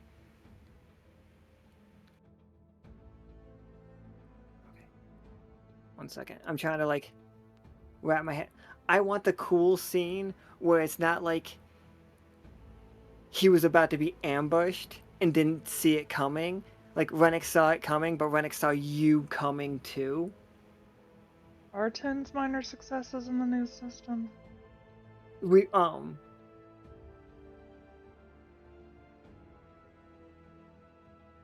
Sorry, I just saw it. Okay. Prophecy. Oh yeah, check. yeah, that's what Renic was, that's what Imperial was just saying. With the bump up, this is good.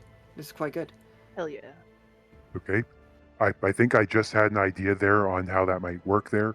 Is you see, of course, Renic is dealing with what he's dealing with.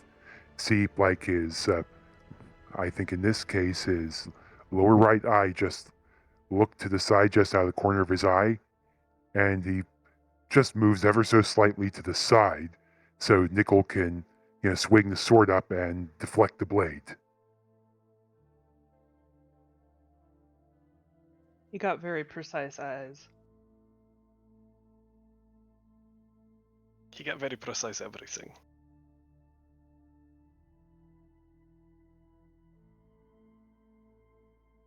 Alright, what's it look like for K? So we have over here Nichol squaring off against it. Oh, sorry. Renic was a 20, so that was 20 damage because you were using that, like, all 3 of those swords from that woman are 10 damage apiece. And that was a 20. Alright, so this one is the only one that's taken damage. Okay, and Gemini and then Howl.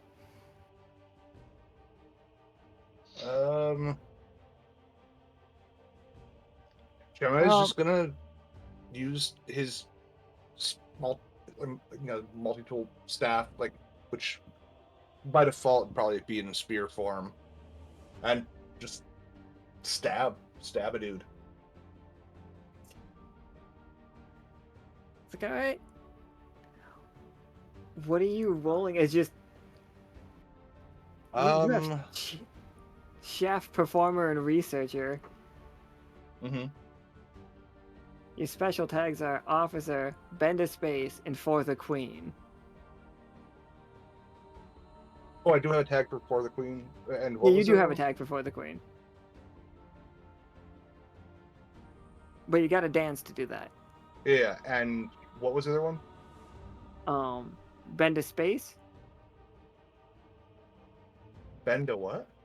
Bend to space. Oh, yeah. Space. Didn't realize I had those tags. Well, I guess for the queen, just doing some elaborate footwork, doing a little shimmy, ending with a thrust. Okay. I'm absolutely fine with that. I really am. But the idea of rolling for the queen and just moshing with these people. Or that, yeah. I don't want to tell you how to play your character.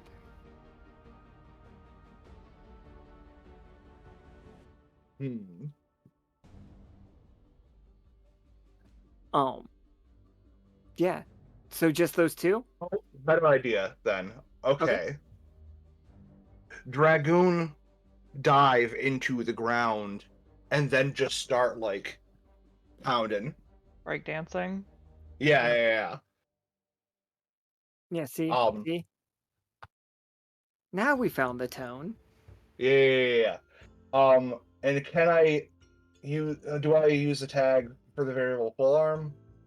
Because I've got it's weapon, melee, metallic, versatile. I'm not sure how the tags work on weapons. Oh, I've got to actually work that out myself. That is the next break's big project for me. But go ahead and use the versatile one. Okay. So, was that?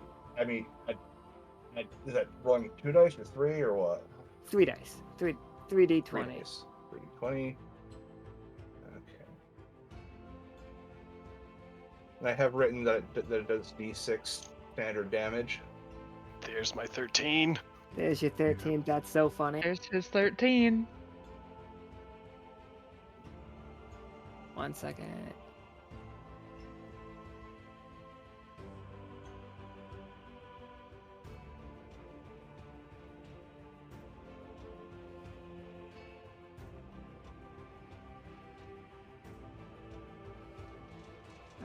I wasn't ready.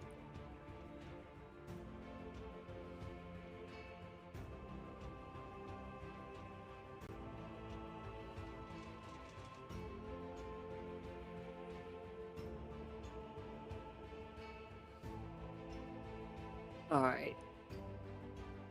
How was that attack? What did that attack look like, Gemini, when it was just incredibly mellow? Not mellow, metal. Yeah, basically dragoon dive on top of one of the dudes to like knock him to the ground and just start like slamming, you know, stomping, fist pumping, like yeah. Did the fire spiral out from the end of your weapon in a Oh, circle? absolutely. It did Marvel vs. Capcom Shinryuken flame spiral. So this is an AoE. Well, I mean, it's localized on top of whichever dude I landed on. Probably. Which I dude don't did you know that I land can on? get a. Which is the one that's already been damaged? The one, yeah, like the middle one, the one that, Yeah. that we already hurt.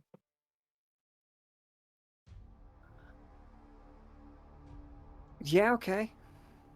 And your weapon is on fire. We know this. Yeah, because I don't think just a 13 is gonna let me do AOE damage with it. I don't think so, but I do Yeah, think no. these guys only have 30 HP, so I think that you would do 10 damage and crush this guy. Okay.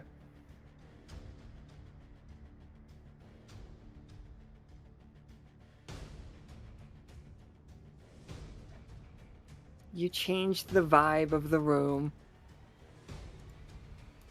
Uh-oh. Instantly, Renic, like, you hear your hourglass turn over, and you can immediately tell. You're setting it right now. It is Goosebumps. Right now, Sonnery is set at Goosebumps. All right.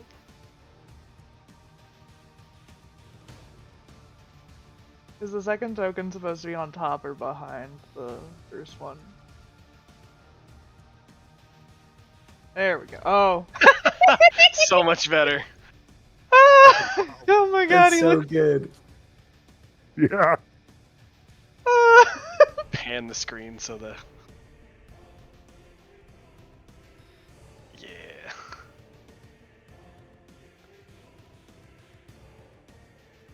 Like, the music gets a little bit more... Not... If Is it it a was little bit more industri- ghost?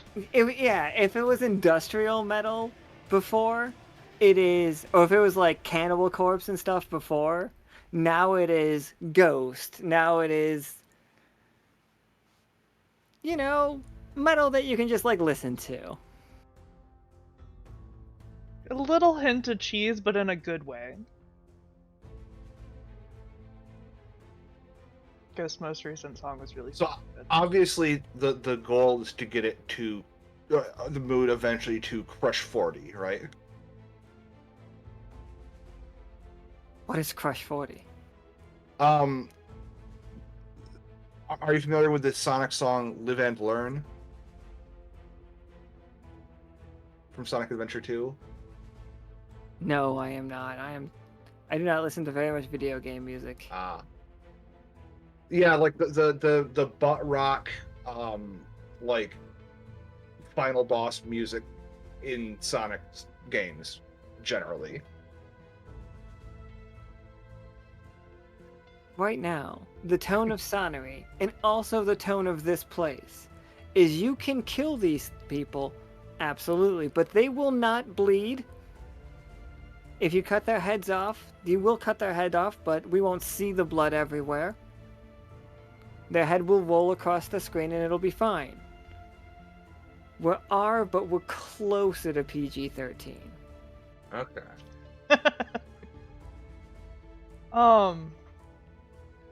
So this is maybe going to be easier than I had originally anticipated, because I was going to say, we know Kay is not a spiritualist, but they are magical, and their construct ability gives them some interesting abilities.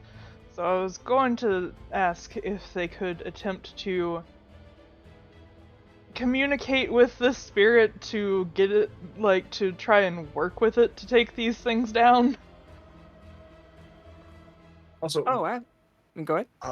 Important question: do I need to use the Echo Buster to deal the final shot, like to an opponent, to spend the 1 TP to absorb the tag, or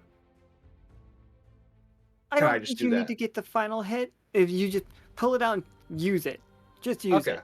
Okay. Now I know what to do to the next guy. Because, I mean, Kay was in Gibbet where a spirit was working with the people, and, like, it was basically pure energy there all the time, and as, like, someone who acts somewhat as a conduit in a lot of instances, they would obviously not be trying to steal from this spirit to use their ability. They would want to be like, hey, can we work together to deal with these kind of situation? And see how that gets taken.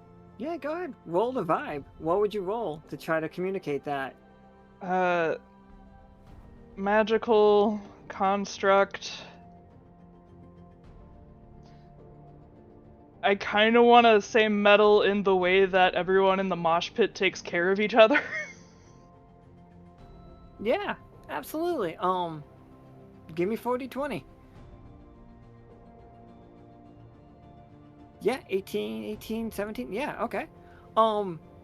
It answers non-verbally, completely through vibes. Like, it is not speaking any language that could be heard, but everybody knows it. It is just like, put on a show. It rewards you for, like, you see Gemini stand up. His pauldron has, like, spikes coming out of it now.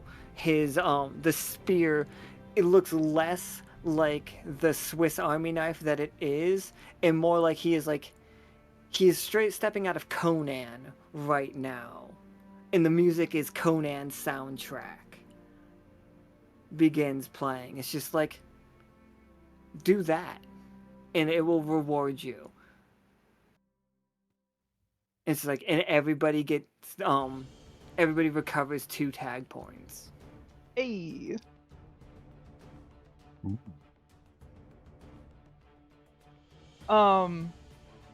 Kay is a little giddy at that, just excitement, because, like, this is curiosity and joy kind of just paying off for once.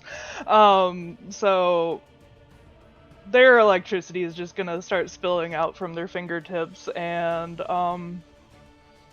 if anyone looks close enough, they're teeny. The sparks are no longer like, it's not paper airplanes so much as it is teeny tiny little wasps. It's part of what they've done to try and regulate things, is thinking of it as a hive so that they have more control. But and the hive is dancing along with this as they are trying to deal with these things out here. Yeah, absolutely. Howl, your gun is... It's both on fire, but it also... It got comic booked a little bit. So it's not so, like, not quite as gritty. So that we can fit in with a 1980s aesthetic situation. You got RoboCopped. That's amazing. I could not be happier.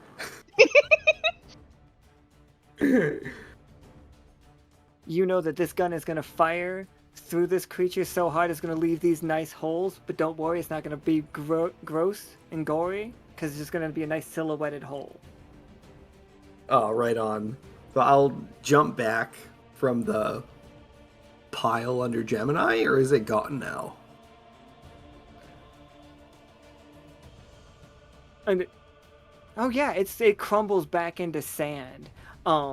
Those, for a moment, the keel from the cracks does like spread across the sands, but begins to sink back. And in your head, you're not thinking, ew, ew, get it away from me. You're just thinking, kill, kill, kill it. All right, noted. I'm gonna jump back and kind of like run around the edge like one would do in a mosh pit before I run in and start crowd punching and firing.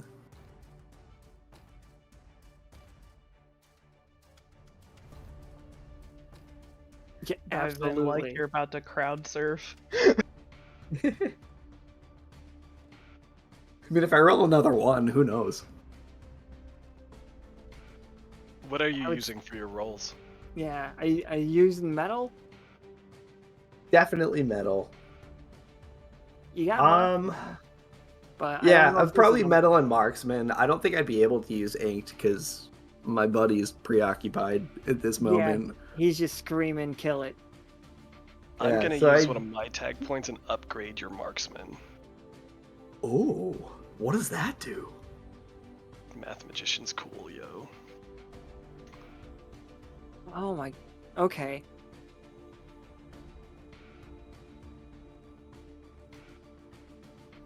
How does... Previously, we've done it with after he rolls, one of them is the marksman roll, and it just gets upgraded to the next category. Yeah, absolutely. I'm just wondering, how does it look on screen? You know, like, Running around the circle, I would love to jump off of your shoulders. Perfect. He has extra arms, so he literally stirrups a set. Hell yeah. I love that. Just- All right. He does perfect triangulation, and you end up landing exactly where you need to, hopefully. Hopefully, yeah, fingers crossed. What am I rolling now? All right. That would be...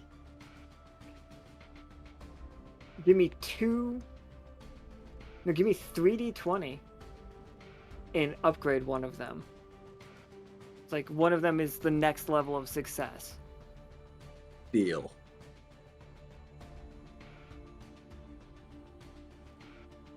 Well, Yeah. Oh, that's Well, a 20. there's a And that's a 13. 13. Okay. I wasn't ready for this part. Give me 1 second. So I've only rolled a 20, a 1, and a 20 so far. okay, hold on. It's my turn. That 13 is about to possibly turn this into a bad time. No, it's my turn. Here's a cheer squad.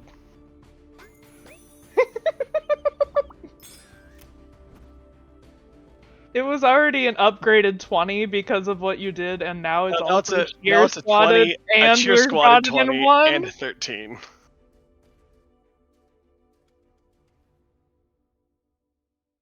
Okay, absolutely. Renic or Imperial, what is your favorite horror trope? Oh, like, my if you were favorite. to set Sonnery to a mood right now. I like bad horror movies. Like Killer Clowns Like, from Outer Space? I'm like Willy's Wonderland. Like Is so that bad right? they're good kind of thing. It's Willy's Wonderland, like the It was the Five knockoff Nights at Freddy's Five thing? Nights at Freddy's, yes, with yeah, where Nick Cage doesn't have a verbal line in the movie and yet he's the lead. It's Yeah. great. I fucking just- love it. I distinctly remember hearing from more than one person that they preferred it over Five Nights at Freddy's, which from other people I hear is a controversial take.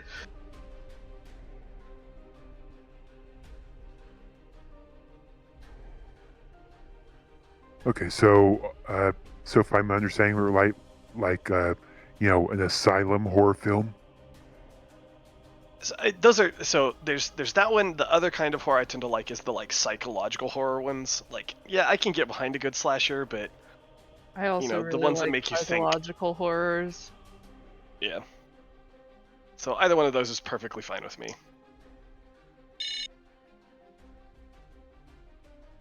They're inside the house. Okay. Okay.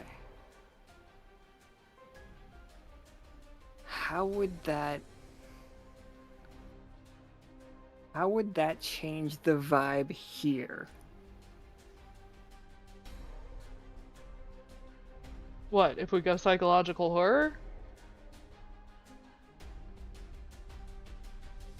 I mean, for the kind of other stuff, it gets goofier. Like, it just has to. Like, because I don't know how you'd like change the vibe for psychological horror in like a visible Yeah, right. It would have way. to get like. So it just gets goofier. What if it's a parody of a psychological horror? I think the setting it as the goofier one is the perfectly acceptable if we consider it starts at like, millennial kids book, and then it just goes to like the next level of like absurdist. Sure. I do want to say thank you for having one of your go-tos be Killer Clowns from Outer Space. I love that movie. It's so. Right. I'm writing down goofy horror movie. Goofy horror movie. All right. That is where we are at right now. So if we go to Sonnery, as we pass through Sonnery to get to Prismeridian next month, it's just a goofy horror movie the whole time. Unless we fix it between now and then. But why would you want to?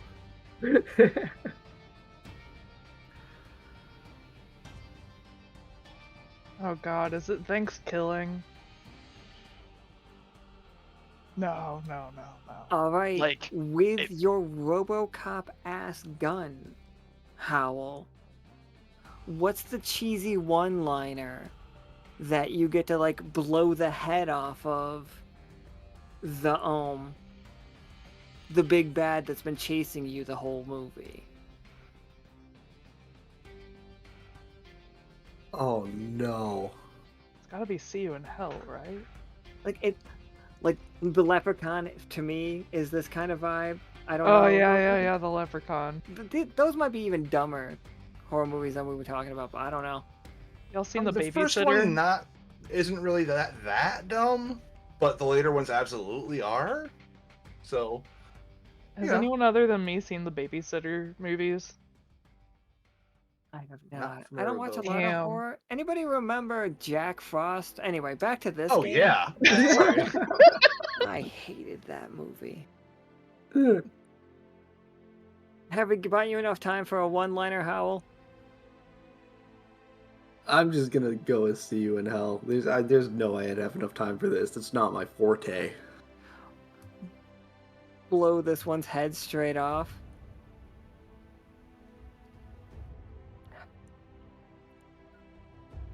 Renic, like, after you launch Howl into the sky for it, no way that thing fell backwards. It definitely fell to its knees and just slumped over without a head. I will say, at least for me, the goofier horror movies have gratuitous amounts of fake blood. Just obviously fake blood. Oh, it's got to be like spurting out the teal, like just. It doesn't stop.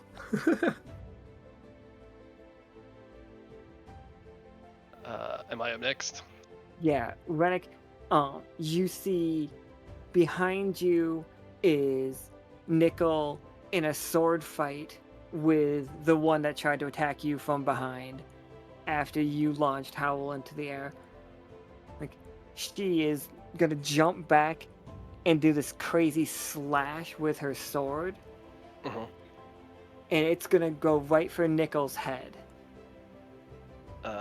Well, I've got 2 hands free, as we just established. I'm gonna fix that by drawing my Stabicus and try to intercept and bisect her, now that we have charged it up over the course of the session. So I'm going to use Fencer and Mathematical, I believe. Yeah, that sounds great.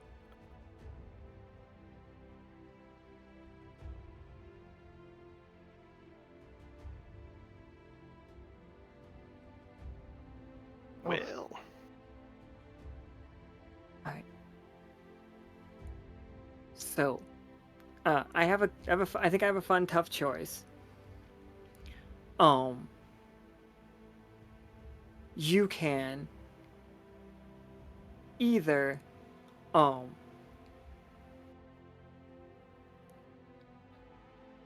actually, do you have any ideas? for the tough choice, Yeah. What kind of choice would feel good for you?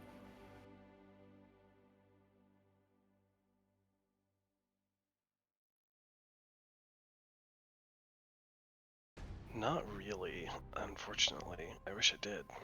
Alright. I would think,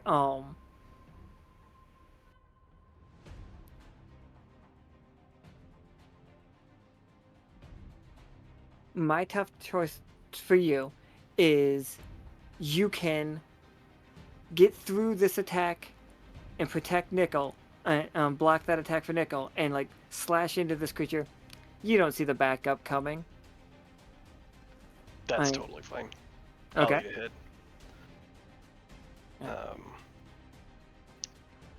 So I don't know what the base damage is. I just have the old formula for Stabicus.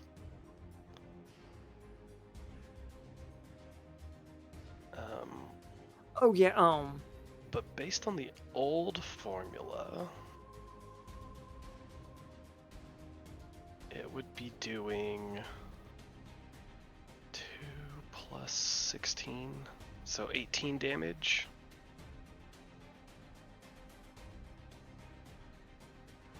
I would definitely bump that up by at least double. Okay.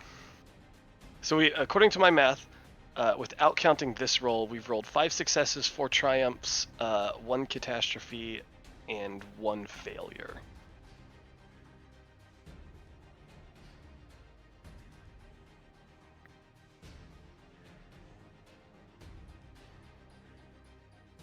So that puts it at, okay, sorry, yeah, 17. So double it to 34.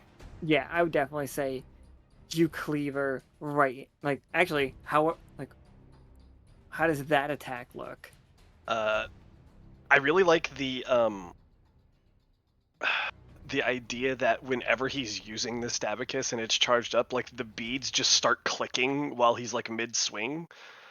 And it feels like the edge realigns itself almost automatically for him to hit cleanly. And in this particular, does it kill this Yeah, this is a enemy? kill. So it is. Oh, we're goofy as hell. So like in my head we're like Tucker and Dale versus Evil kind of Okay, goofy. okay, good. I know exactly where we're Perfect. sitting right now. Yeah. So right, like this is he hits with the slash, but the beads don't stop moving, so it's just like chewing this sand thing up as he finishes like just a clean slash through her. Like Blast. a chainsaw abacus. Yes. It's like, okay, yeah, all right. This time.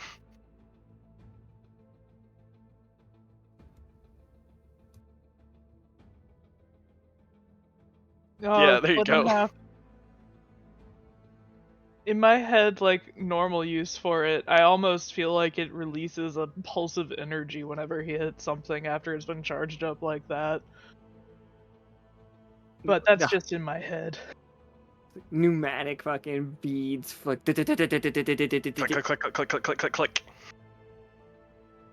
And then just kind of boom. I don't know what they used to make this, but it works really damn well. Math, presumably. Well, yes, but I mean, it is the Oh, we've got incoming. epics made it. I'm very interested in how. Are these just spirits? Question. It's just getting goofier as hell as the music keeps going. And then they all just like cheer encore, encore. Encore, encore. Oh, Oh, There it hell is. yeah. Nichol, diving down from above, you were the first one to spot it. A giant dragon made of sand and the tears of fate. Just dissolved their bodies. They'll be fine. Just coming down, charging from the sky. Let me.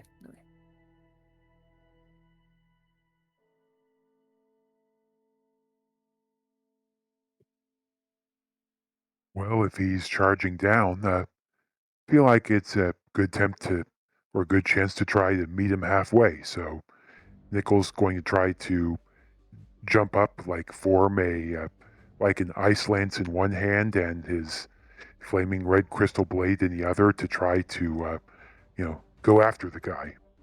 give him the icy hot. Yes, that.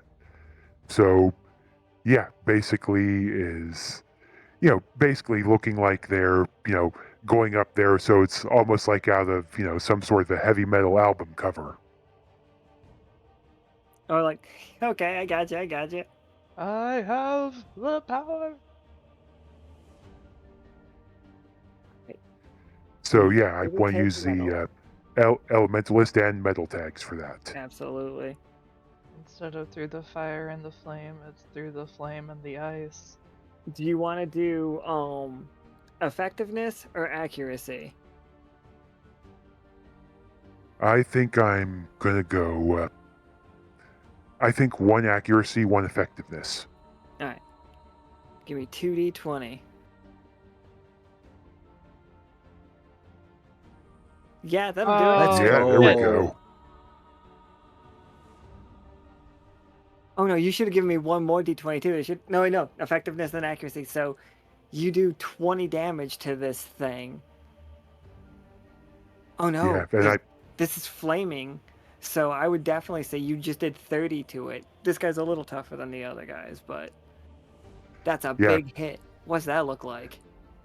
Well, the way I think it goes there is Nichol starts with the ice lance first, which he throws up, sticks right in the middle of the thing, and then as he keeps going, he's going there like sword first, which hits the ice, causes it to flash steam, and it basically explode, creating a hole through the dragon, which he, goes through, and then I'd say, lands somewhere on the other side. It's made of sand, so it's still up, it's still running, but there's now a, very cool nickel-shaped hole in it, and yeah, it's just there's all sorts of, it looks like red mist, which is, I think in this case, honestly, it looks a lot like there's a fog machine. Someone put red dye in a fog machine because it's all of that red mist from the steam and everything else. And of course, Nichol is just a splash of red all over him now. That's great. You busting So through now- that dragon right there just reminded me of Osiria, Jeffrey. R.I.P. Jeffrey. So now Howl's gun is always on fire, and well, when you want it on fire, is it always or just when you want it? I don't think it burns your house down. I think probably just when he wants it, because I'd have to talk it through with my buddy. And now Fable is also on Actually, fire. Oh, it wasn't Fable. It was the Oh. the standard red crystal blade. oh yeah, it was that one. Okay, awesome. That's our neat. third natural 20 though, so I played a bingo. So Oh yeah, everybody take your tag points back. So that Roll 'em refills right all back up. tag points. It Yeah. says 5 AP and 25 HP. Yeah. So yeah, everybody, full health, and full AP, TP. Absolutely. Like watching just like that moment happen. Do you hit him with a pose on the other side, Nichol? When I like look through the hole. Yeah, the way I think it is here, I think he just holds the sword straight up with, of course, that splash of red all over him. Maybe a bit dripping, because honestly, the special effects people went a little bit too hard on the liquid this time. Absolutely. And actually, because it's still flaming, it's creating a bit of that red steam too, as it's getting dried off around his arm.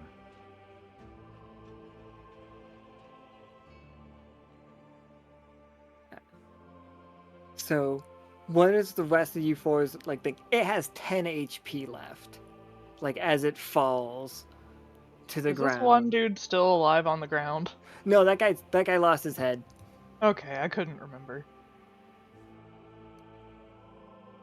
I mean, Kay hasn't hit anything yet. I guess technically Kay has the ongoing electricity, so we can just say that that's Get 'em. what. Yeah. Get him. Motherfucker gets swarmed. Yeah, the creature roars like it knows it's the end.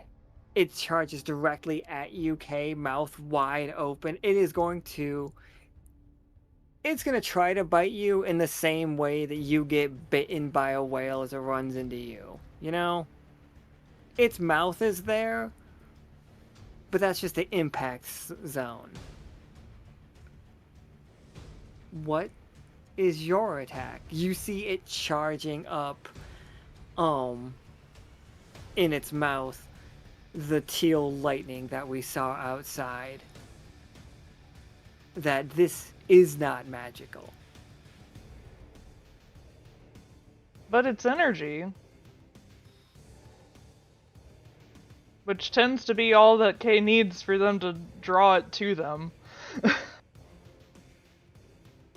Can I just drag it out of him?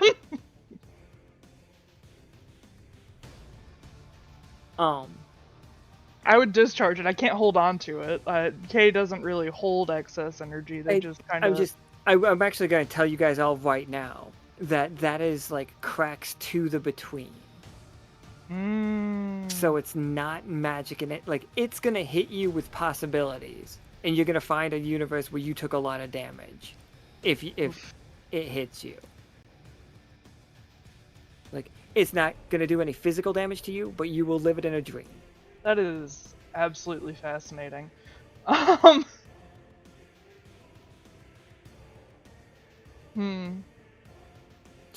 Just letting, like, clip. Like, yeah, that's how that magic works.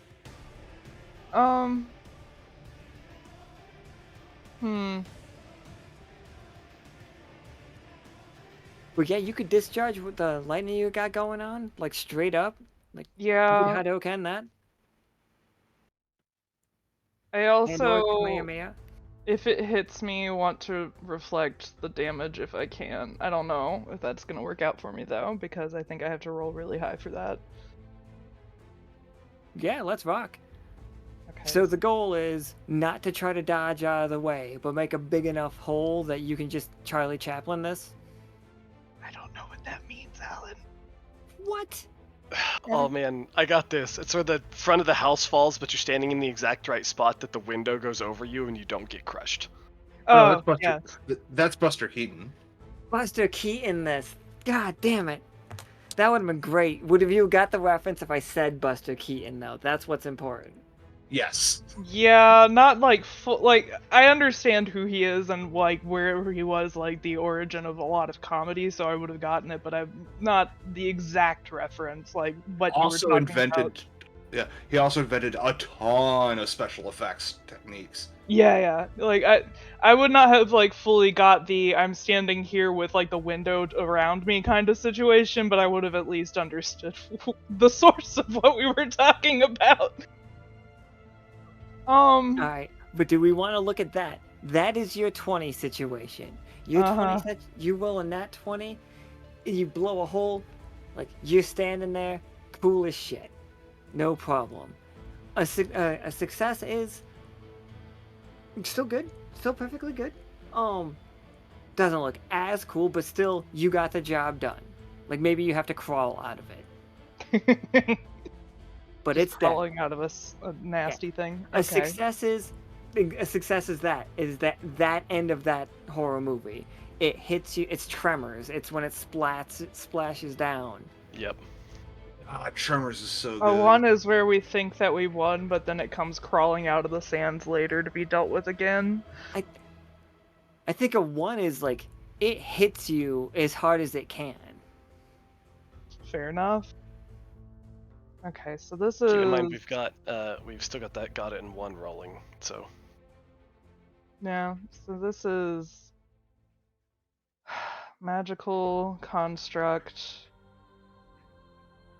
I'm trying to decide if this is Buromancer because of the way that they see it. They're kind of like trying to snag the plot that they want out of all of the realities that it's trying to do.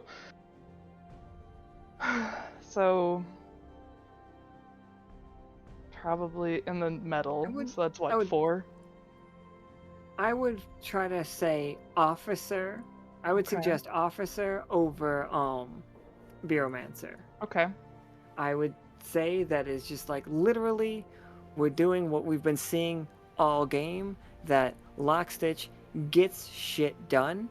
Each character's been getting their own stuff done in like ridiculously their own ways this whole game. So yeah, you have every reason to be confident in Lockstitch right now.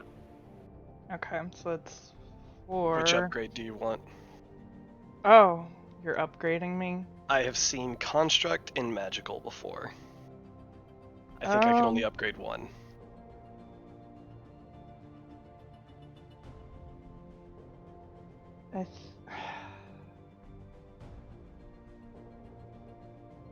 The way that Kay sees here, I don't know if Construct would be more relevant here or Magical because they're both very intertwined. Alan? I would, depends on how you want to lean Magical. Personally, if you go Magical, I'm taking it to your transformation days. Like, I would say that as it hits, you pop out of the hole, land on the thing, and strike a pose. I have an idea for the upgrade, so describe what you're doing. It's so hard. But yeah, go ahead, Renic. And God. You're just hitting it with lightning? So to be clear, Kay's electricity is just as much information as it is energy. That's fine. It is an energetic discharge. Yes.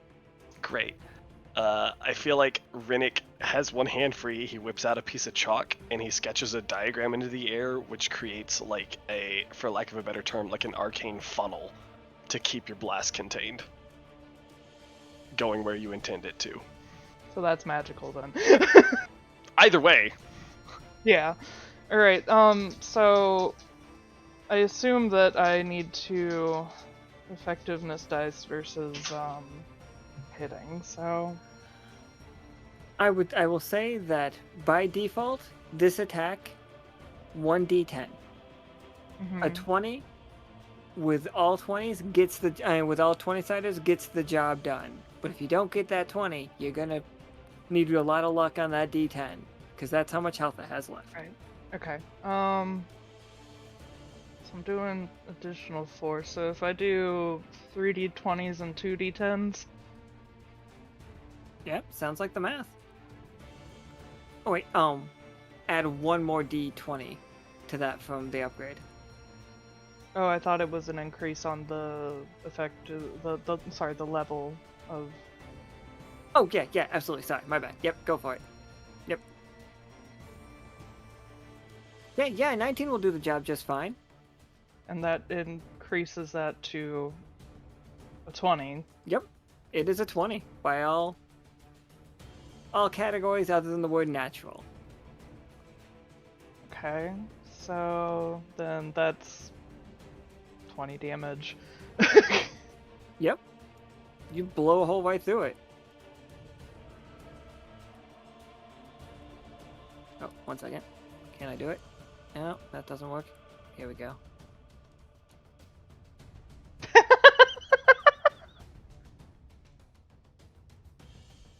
Just lay it on the ground like a pizza. What's the pose? What pose does K hit? Oh lord. Moon? What? The Sailor Moon pose? There's so many of those. I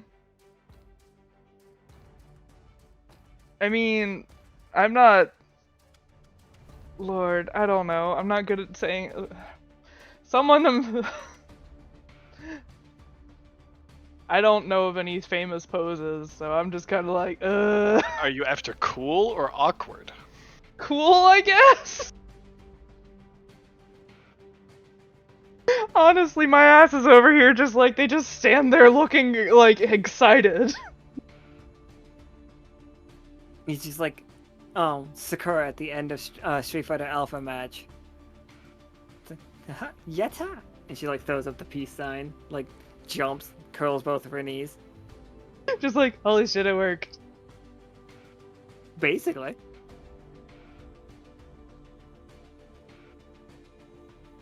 I chose the reality where their bullshit fired back on them and I lived, bitch. You all like feel this spirit come down, and at no point has this spirit talked to you. Not in words, but you all individually feel appreciated.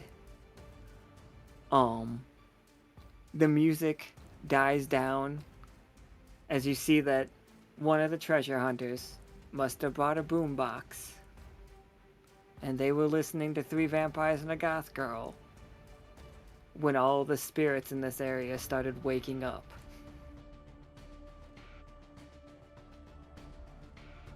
All you needed to do was change the station. Why would we do that?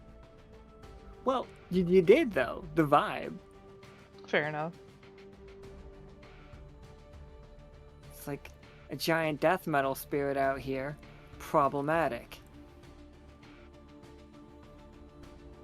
I mean, death metal is its own thing.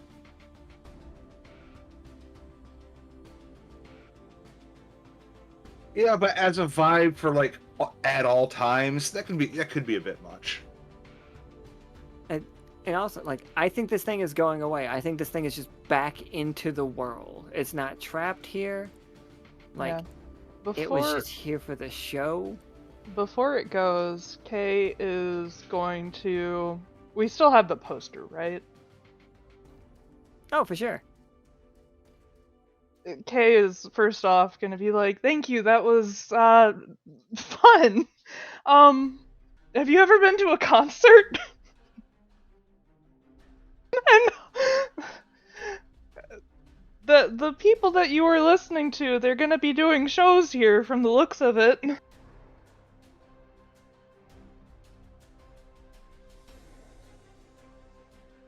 Oh, the stream can't see that at all. Big boy.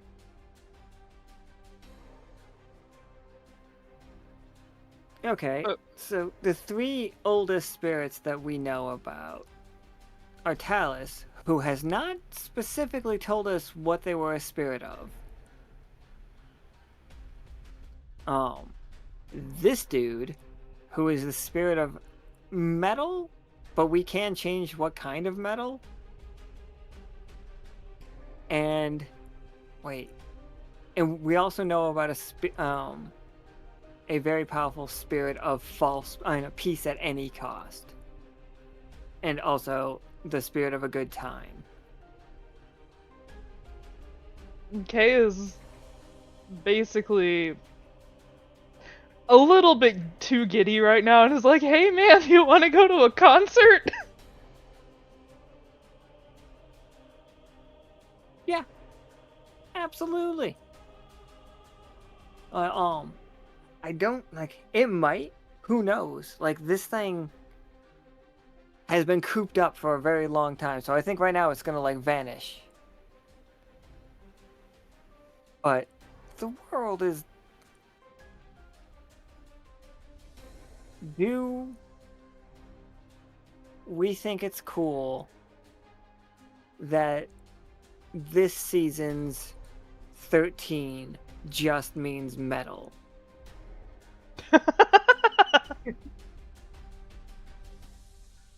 No, wait, yeah.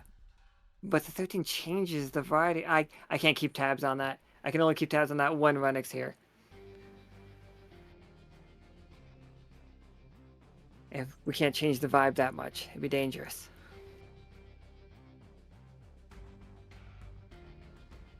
But Well, anyway, hopefully we guys, see this guy at a concert. yeah, I don't see any reason why it wouldn't happen.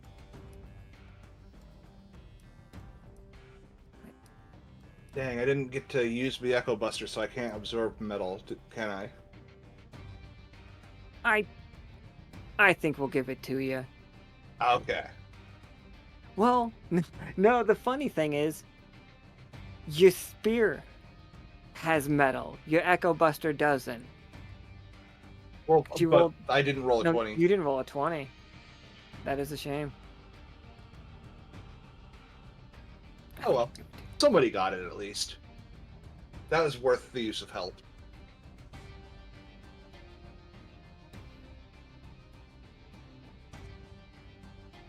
Okay. And now we're at the screen fading to black.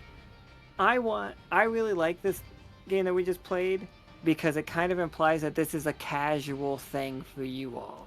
Like, sometimes you just go out on missions and do that.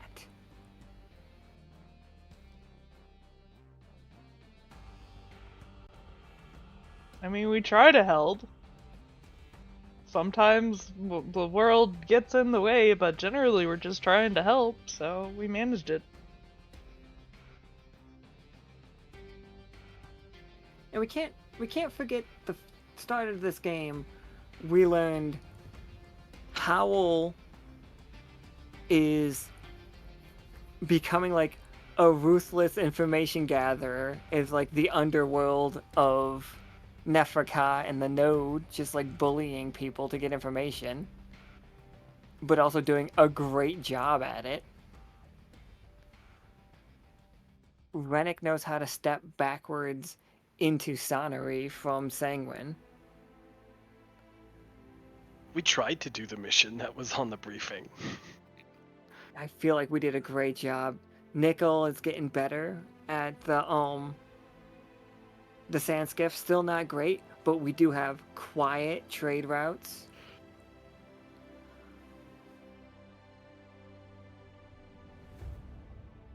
He studied the tiers, and got some more answers to it. Still, there's a lot of questions, but we're getting somewhere. And I cannot stress this enough. Gemini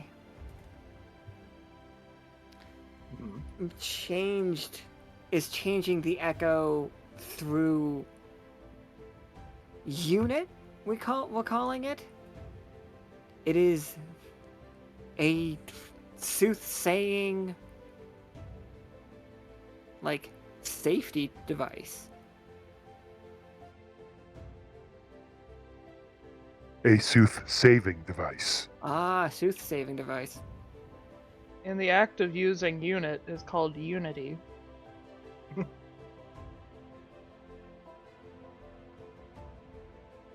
It's a, oh, it's just, that was a great game, everybody. I had quite a bit of fun. Did anybody have anything they wanted to touch on before, like, the screen fades to black? It's you guys getting, like, teased. Not teased, but teased. I do. How is Buddy reacting to the metal sticking around forever now? I think it's having a great time. It's just like, Hell yeah. in the sense that it is definitely just like, it's like it feels closer. Crits always are gorier now. They set gore to max. Right? Like you put like no, you're not supposed to put in a blood code, man. Well, I don't know. If it were at max, it would be like the movie Dead Alive with the lawnmower scene at all times. That's probably maybe a step below that. See, right now we're at Tucker and Dale versus Evil. Yeah. I think Kay would have the lingering concern that if spirits are getting free from these items seemingly at random now, hard to say, but if it was just this metal one that happened to be drawing in more sand creatures, or if the others might as well, because we might need to look out for that as a possible danger to people just out in the desert.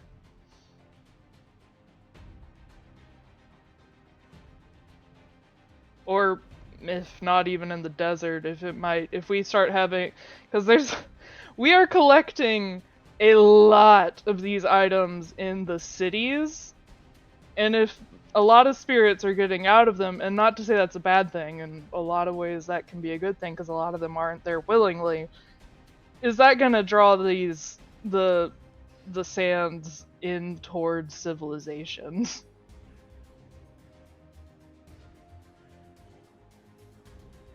That's a good question. It's a perfectly reasonable thought.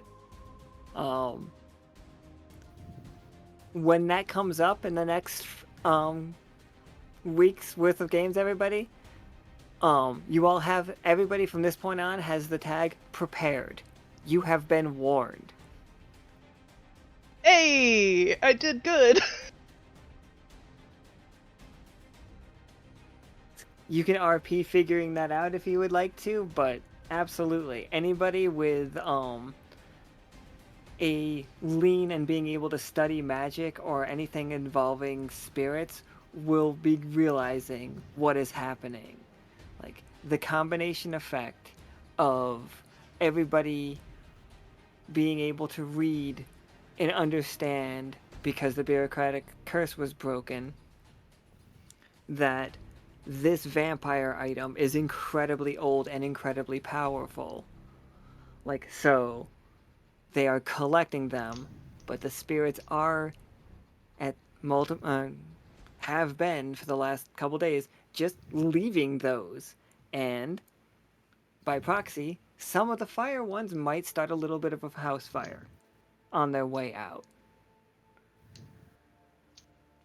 But it's happening.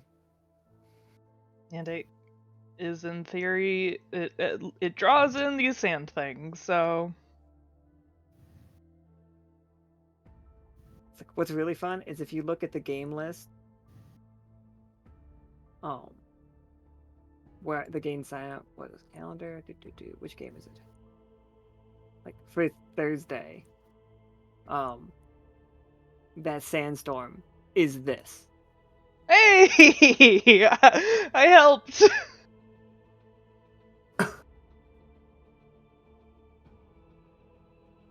But yeah, where does everybody want to put their experience? Howl, you used Inked and Marksman. I don't think you used Mechanic. Did not use Mechanic. I put a point into Inked last time, right? Yeah. This will take it I'll- all the way to 3, so it'll become the next level of it. Which during our downtime, we fully intend to meet with you guys about, or talk with you guys about your stuff. Yeah, I'll put it into Inked and level that shit up.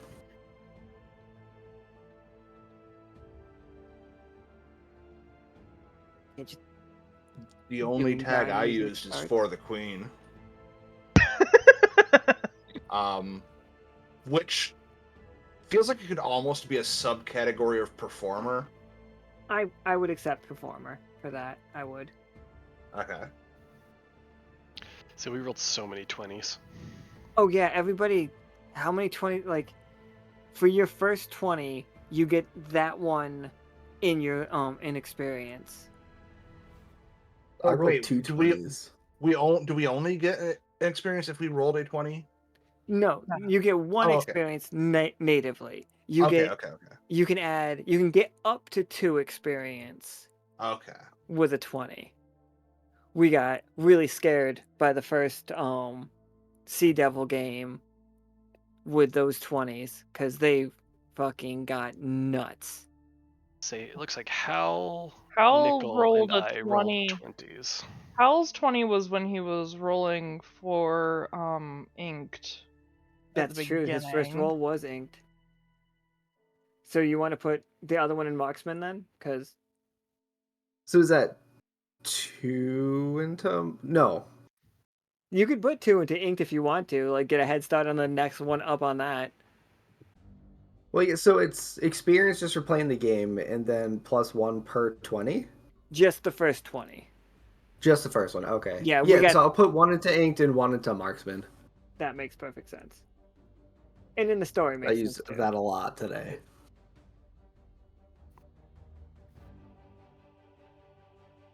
Are you a better shooter now? When you level marksman up now, is it more like you're spray and pray because you're all metal now?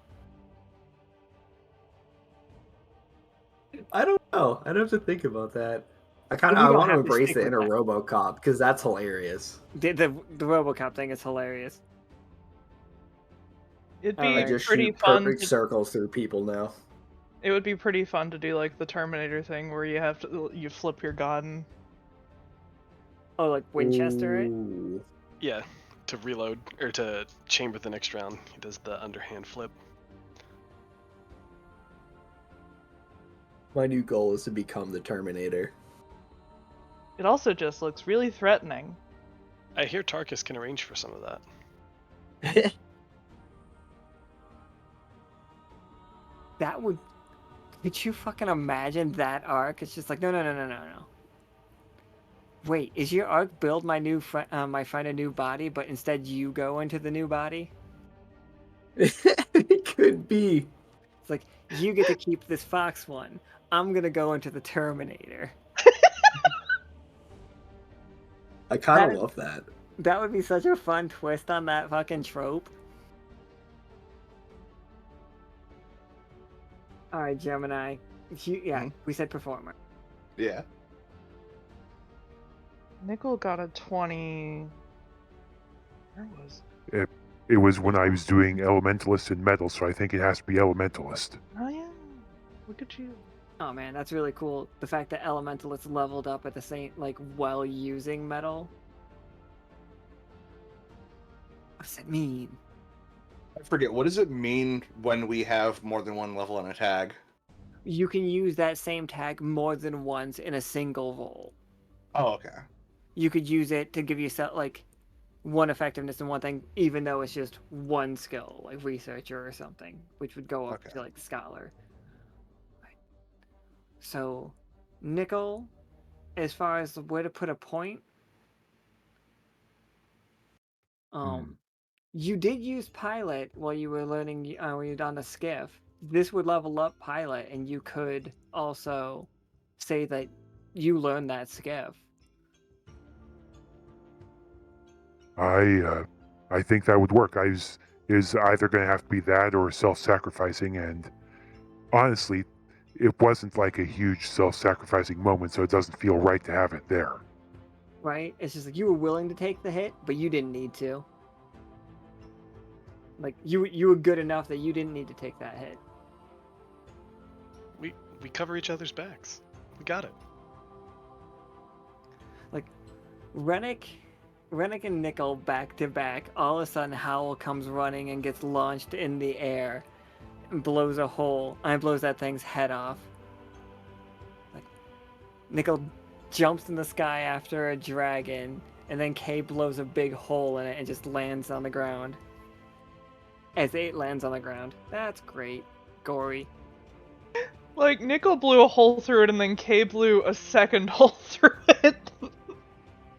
I was really, really hoping it wouldn't die from that, so Gemini could like stick his Echo Buster in its mouth. Grody. Kay? What are you thinking? I could see any of them, really.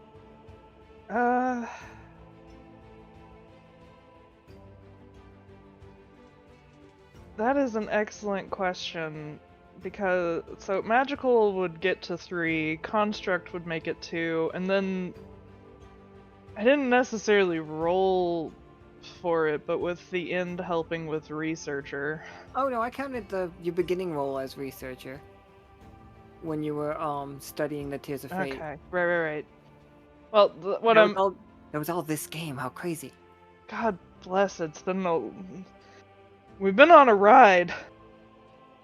So it's like, do I level up magical or do I put it somewhere else? I want to make the argument for construct because you are using a lot of your body skills lately. I try. I got put in the body for a reason. So I honestly think that would be my argument. Okay.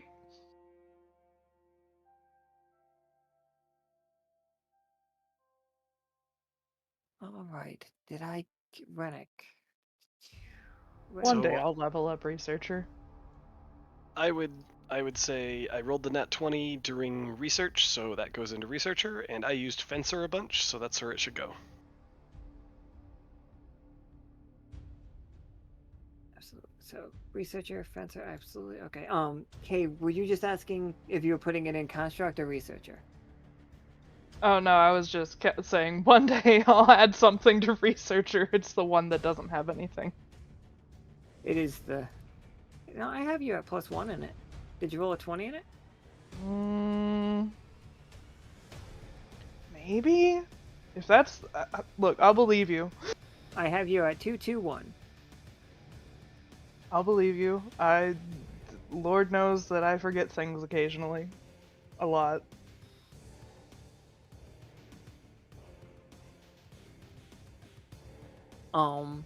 Yeah, so give me 1 second. I'm gonna go get Nico real fast.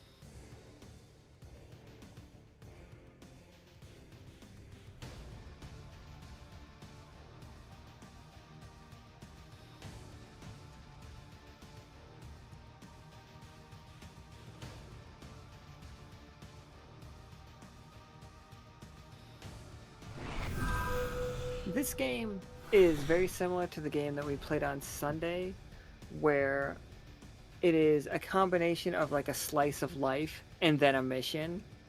Like that one was much more just slice of life.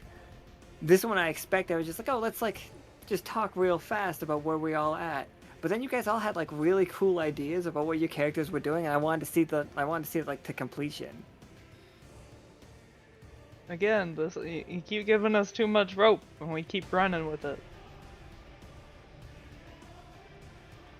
Yeah, I'd been thinking, like, what's the most interesting thing I could do with the discovery of that tincture? That was definitely a left field decision, and I thought it was great. That's so good. Hilarious. And she's like, of course I want to do that. Yes. I don't think about that because like all of our like magic stuff doesn't really address those things. Like Harry Potter doesn't, like, her fucking stupid system is like they teleport their poop away. That's gross. Also, just fuck that bitch. She just posted like a horrible picture where she was fucking smoking a cigar. Anyway. Yeah, but that, like, most magic systems don't show you how it could actually be like a safer world with with certain people being able to see the future. And then, like, I enjoyed calling in Tofu to have him just, like, make the decision. Like, he's the next generation of the Order. It's cool if he gets to make the choice. You guys are cool. That was a cool game. Thank you all for playing. I'm gonna go and die now. Okay. Everyone Don't do that. appreciate Nika's art. It's really good. Also, whenever she's not dead, I would love to see it in art share. Oh yeah, But she's don't- gonna be right on it. Don't undead yourself for me. I can wait. I am patient. I promise. Yeah, you gotta undead yourself for yourself. Yeah, do it for yourself, not for me. There's so much Bloom and Rage to play. Also, guys, play Blueprints if you can. That game's I've heard really it's very good. cool. Yeah. It's so good. It's such a good game. I don't want to spoil anything. Everybody have a good night. Everybody say goodbye forever. Bye forever. Goodbye forever. Bye forever. Bye. Peace.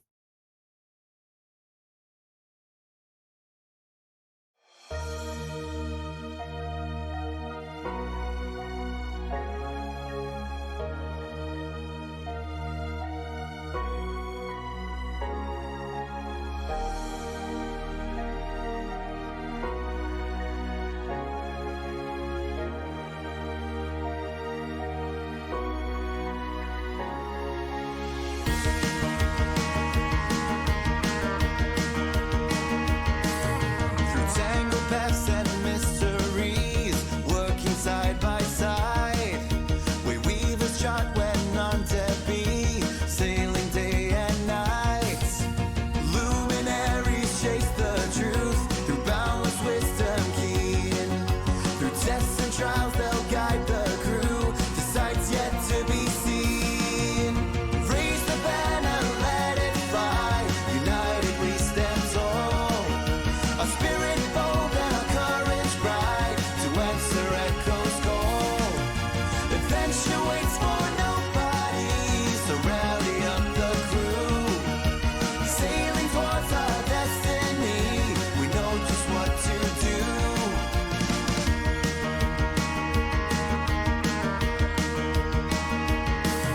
Protecting all through strife and storm, seem guardians defend. Their mission pure, their promise sworn, steadfast till the end. Mysticians seek what lies untold, with spells of newfound lore. Lighting paths and opening gates to magic's very core. Raise the banner, let it fly. United we stand tall. A spirit bold and a courage bright to answer echo's call. Adventure waits for nobody, so rally up the crew. Sailing towards our destiny, we know just what to do.